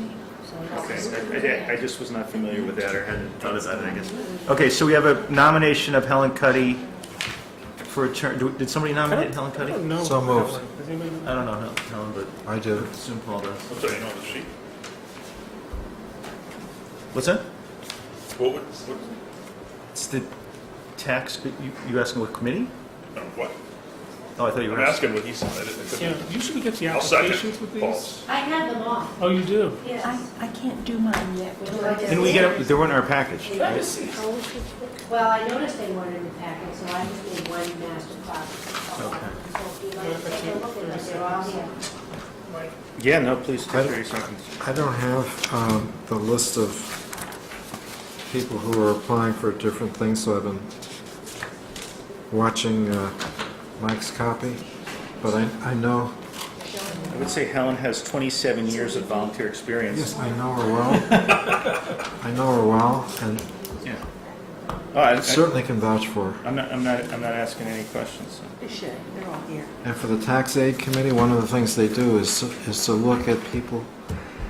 It's useful, the fact that she's been a volunteer for a long time. She knows a lot of people. The tax aid committee is to help people who are having difficulty paying their taxes. And they have a fund that people donate to, and it's like a scholarship to help people pay their taxes. That's my signature. Is that Sean or you? That's me. That's my signature. That's your signature. Well, there are only a couple, so we need some more.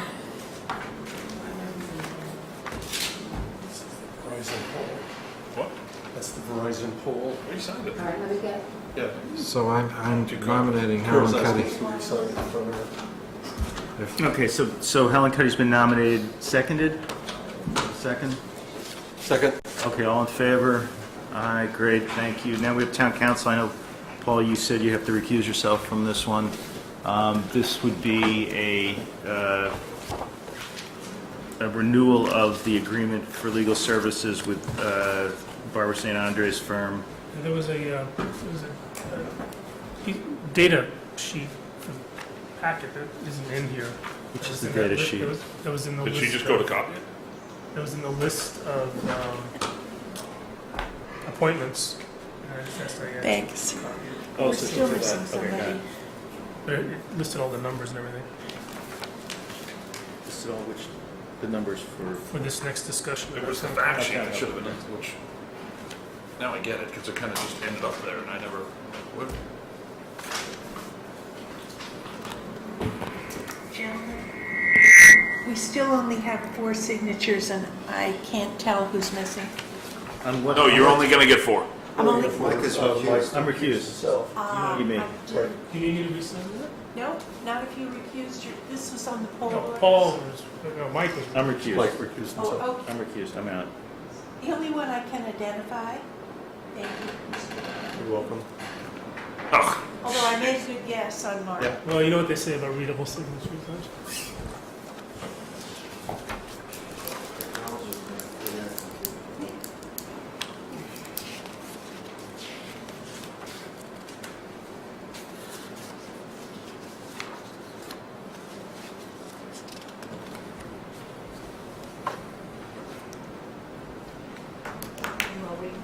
Diane, is this the same agreement we signed last year?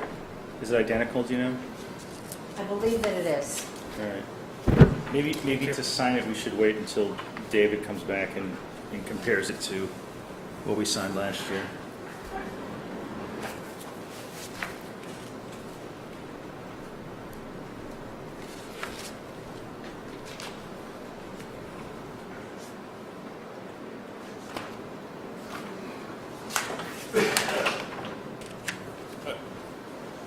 Since it wasn't in the breakdown, I might as well ask. Does the retainer prove out to be the right amount? I mean, we were 91,000 over. Yeah, the legal, stuff but that's, I don't know how that I would say the relates. stuff that's not covered by the retainer is litigation and,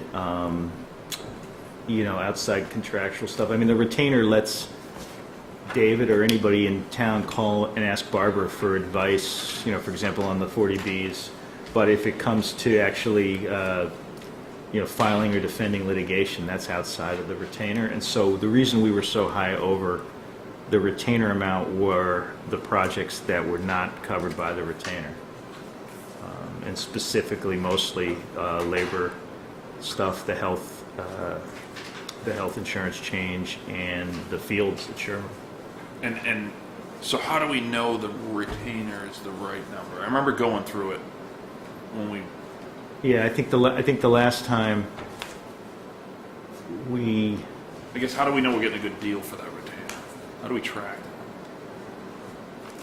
we don't track the hours. We can't really track the hours on that. Barbara last time at her prior firm submitted us a breakdown that said that this year we were over and this year we were under, and she claimed that over the however many year period we had been with her, I think it was 3 years at the time, that we were ahead. That's what she said, we were ahead. But of course, we don't really have an objective way to evaluate that, because we're not keeping track of the time we're spending talking to her. She's keeping track of that time internally in some way, but Right. no. So the only way to really know is we put it out to bid, and that was a common number, right? That came back. Yeah, we This put past year. out to bid, and we were comfortable renewing with Barbara at her old firm, and then she changed firms to Copeland and Page. And I mean, I at least feel like we've gotten good service from them. It's hard to, I'm sure we could find less expensive law firms. I'm sure we could find more expensive law firms.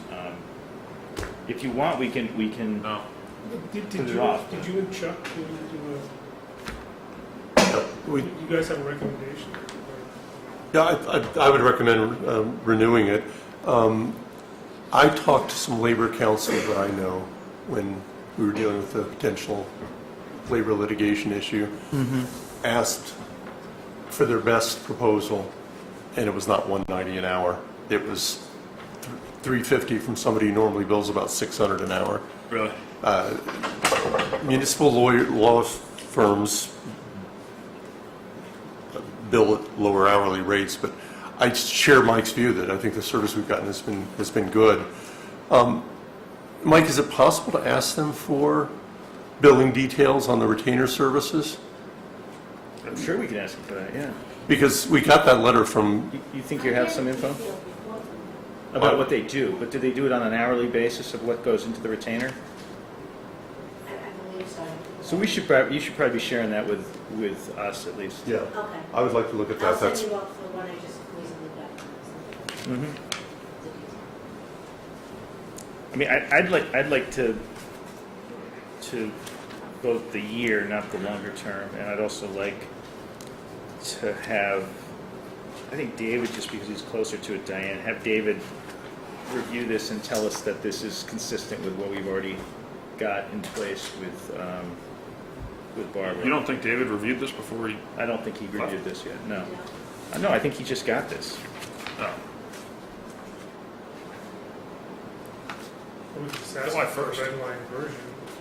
Well, yeah, I think so. She emailed it on the I think first. it's the last one. She emailed it when, Friday? No, the first. 2 Oh, Fridays that, ago. 2 Fridays ago. 2 Okay, weeks oh, ago. maybe he did. I wish we had a recommendation then from him. I think this can wait 2 weeks, though, to the That's next what I meeting. think too. I'm not, Yeah. I'm not comfortable plowing through this. I'd like to do, I've got, if you can send this to me in Word, I've got the last year's. That's what we need to do. We need to compare it to the last. I'll last run a one. dot compare and see.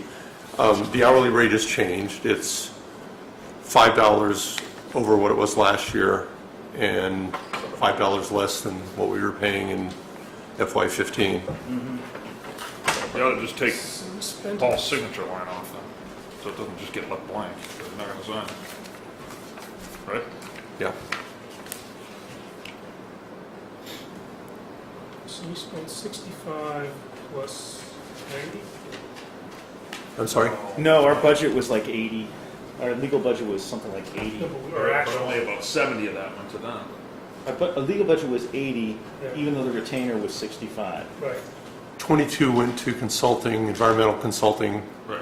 Some Another amount went to our outside labor council. Labor and litigation was 20, So I can't back into the number of hours, going on $190. You could if you had all those things to take I out. mean, I can. What is, I'm not sure what it'll tell me. I'm just, like, does Seminole come out of that? The Yeah. total? Does what come out? some of the, Brian? Yes. Oh, yeah. Not that's but the legal number. That's all Yeah. part of it. Yep. All right. So, do folks want to put this to our next meeting? sure. You okay with that, Diane? What's that?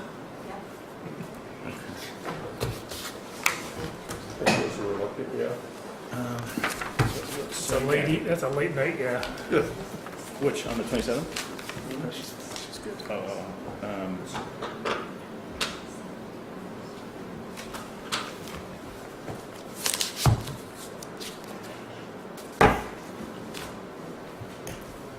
There were about $82,000 worth of fees to this law firm in excess of their retainer. Right. 82? 82. 82. And That's that right doesn't on include budget, the right? 22,000 for environmental. Oh, no, that was the That was total. part of the budget. No, 82 plus the retainer to our town council. Right. And then the balance of the 170 something, whatever the number was. So it's 22 plus another 10 or something. It's 430 hours And and purchased over the retainer. yeah, that Does probably, that feel right? given all the stuff that went on, that feels pretty right. 430 hours, Mark said, on litigation and labor stuff. Every hearing I went to on Fields, somebody from the law firm was there. I went to 4 or 5 of them. And the figures, the labor figure, frankly, was a little lower than I thought it might have been, because there were 4 or 5 labor issues this year. And maybe one thing we think about if we get this consulting money, or even if we've got, a different approach to 40Bs, maybe we don't need town council at every single hearing. Yeah. I mean, I think they were there for the Well, Board of that Health. would be the point of it. They were there for the Right. Board of Health. They weren't there for the Board of Selectmen, but. That's I mean, right. I'm sorry, the Board of Appeals, not for the Board of Selectmen, but still, maybe there's a way to, Well, and they were Limit that. they were at the Board of Health meetings at the request of the Board of Health. okay. So But do they participate in those meetings, or do they observe? I was in a meeting Barbara was at. Were you there? Where she seemed to participate. I think it was Board of Health. I thought you were there. Yeah, no, Barbara participated in a couple of them, and she was, she wasn't just sitting there, she was...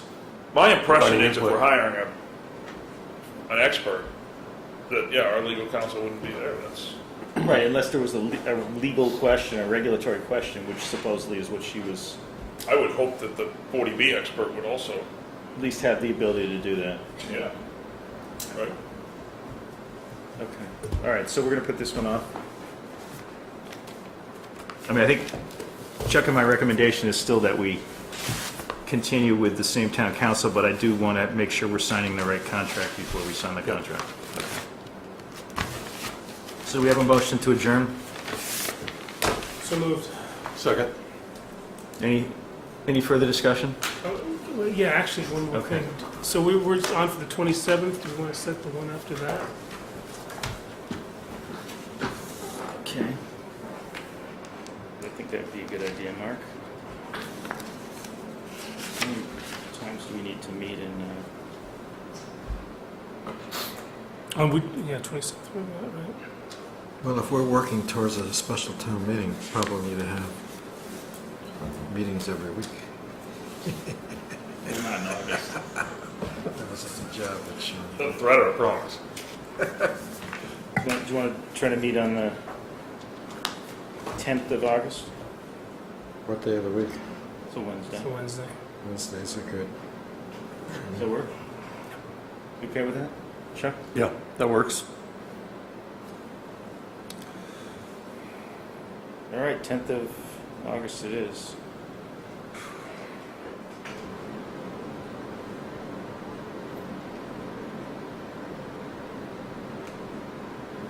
Okay. Now do we have a vote to adjourn? You want to set the 24th as well? You guys can set the 24th. I don't know that I will be available on the 24th. I mean, we may have a lot to do this August, but the last 3 years we haven't had much to do in August. Want to block it off and then cancel it if we don't need it? That's actually not a good, I probably won't be in town that day. Yeah, I may not either. Here's the That's- thing that Second half. you should think about. Every year, we try to be like the first community in the state to file for our tax rate. And so that requires a hearing, and they always like to do it. Nancy wants to do it before September 1st. I already heard from her about that. Right, they want to do it before Labor Day. So what about August 31st? So, Does it work for you? Is that the long weekend coming up after that? yeah, Hey, can anyone see the holiday? After. I can't see it on my phone. It is? Yeah, after that. to me, it's much better to have it the week after. So I've had like a 20-year argument about this.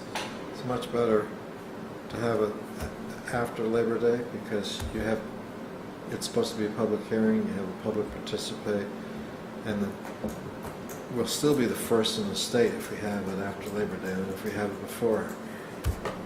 I'll invite our collector to comment on that if she would like to. We don't usually have a big turnout for the... I don't remember a single person coming just for that last year. The only time we had a big turnout was when we were making noises to school the rate and the real estate people were here to tell you what not, but usually we don't have big houses for that. And it does depend on when the assessor is ready to make a presentation.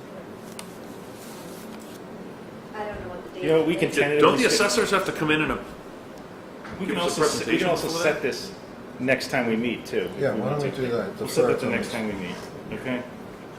All right, so we still have a motion on the floor to adjourn. Let's vote We on can't it. even adjourn. It was my move. All in favor, all in favor of adjourning? Did we All right. cover everything? Chuck, stay in. 4-1.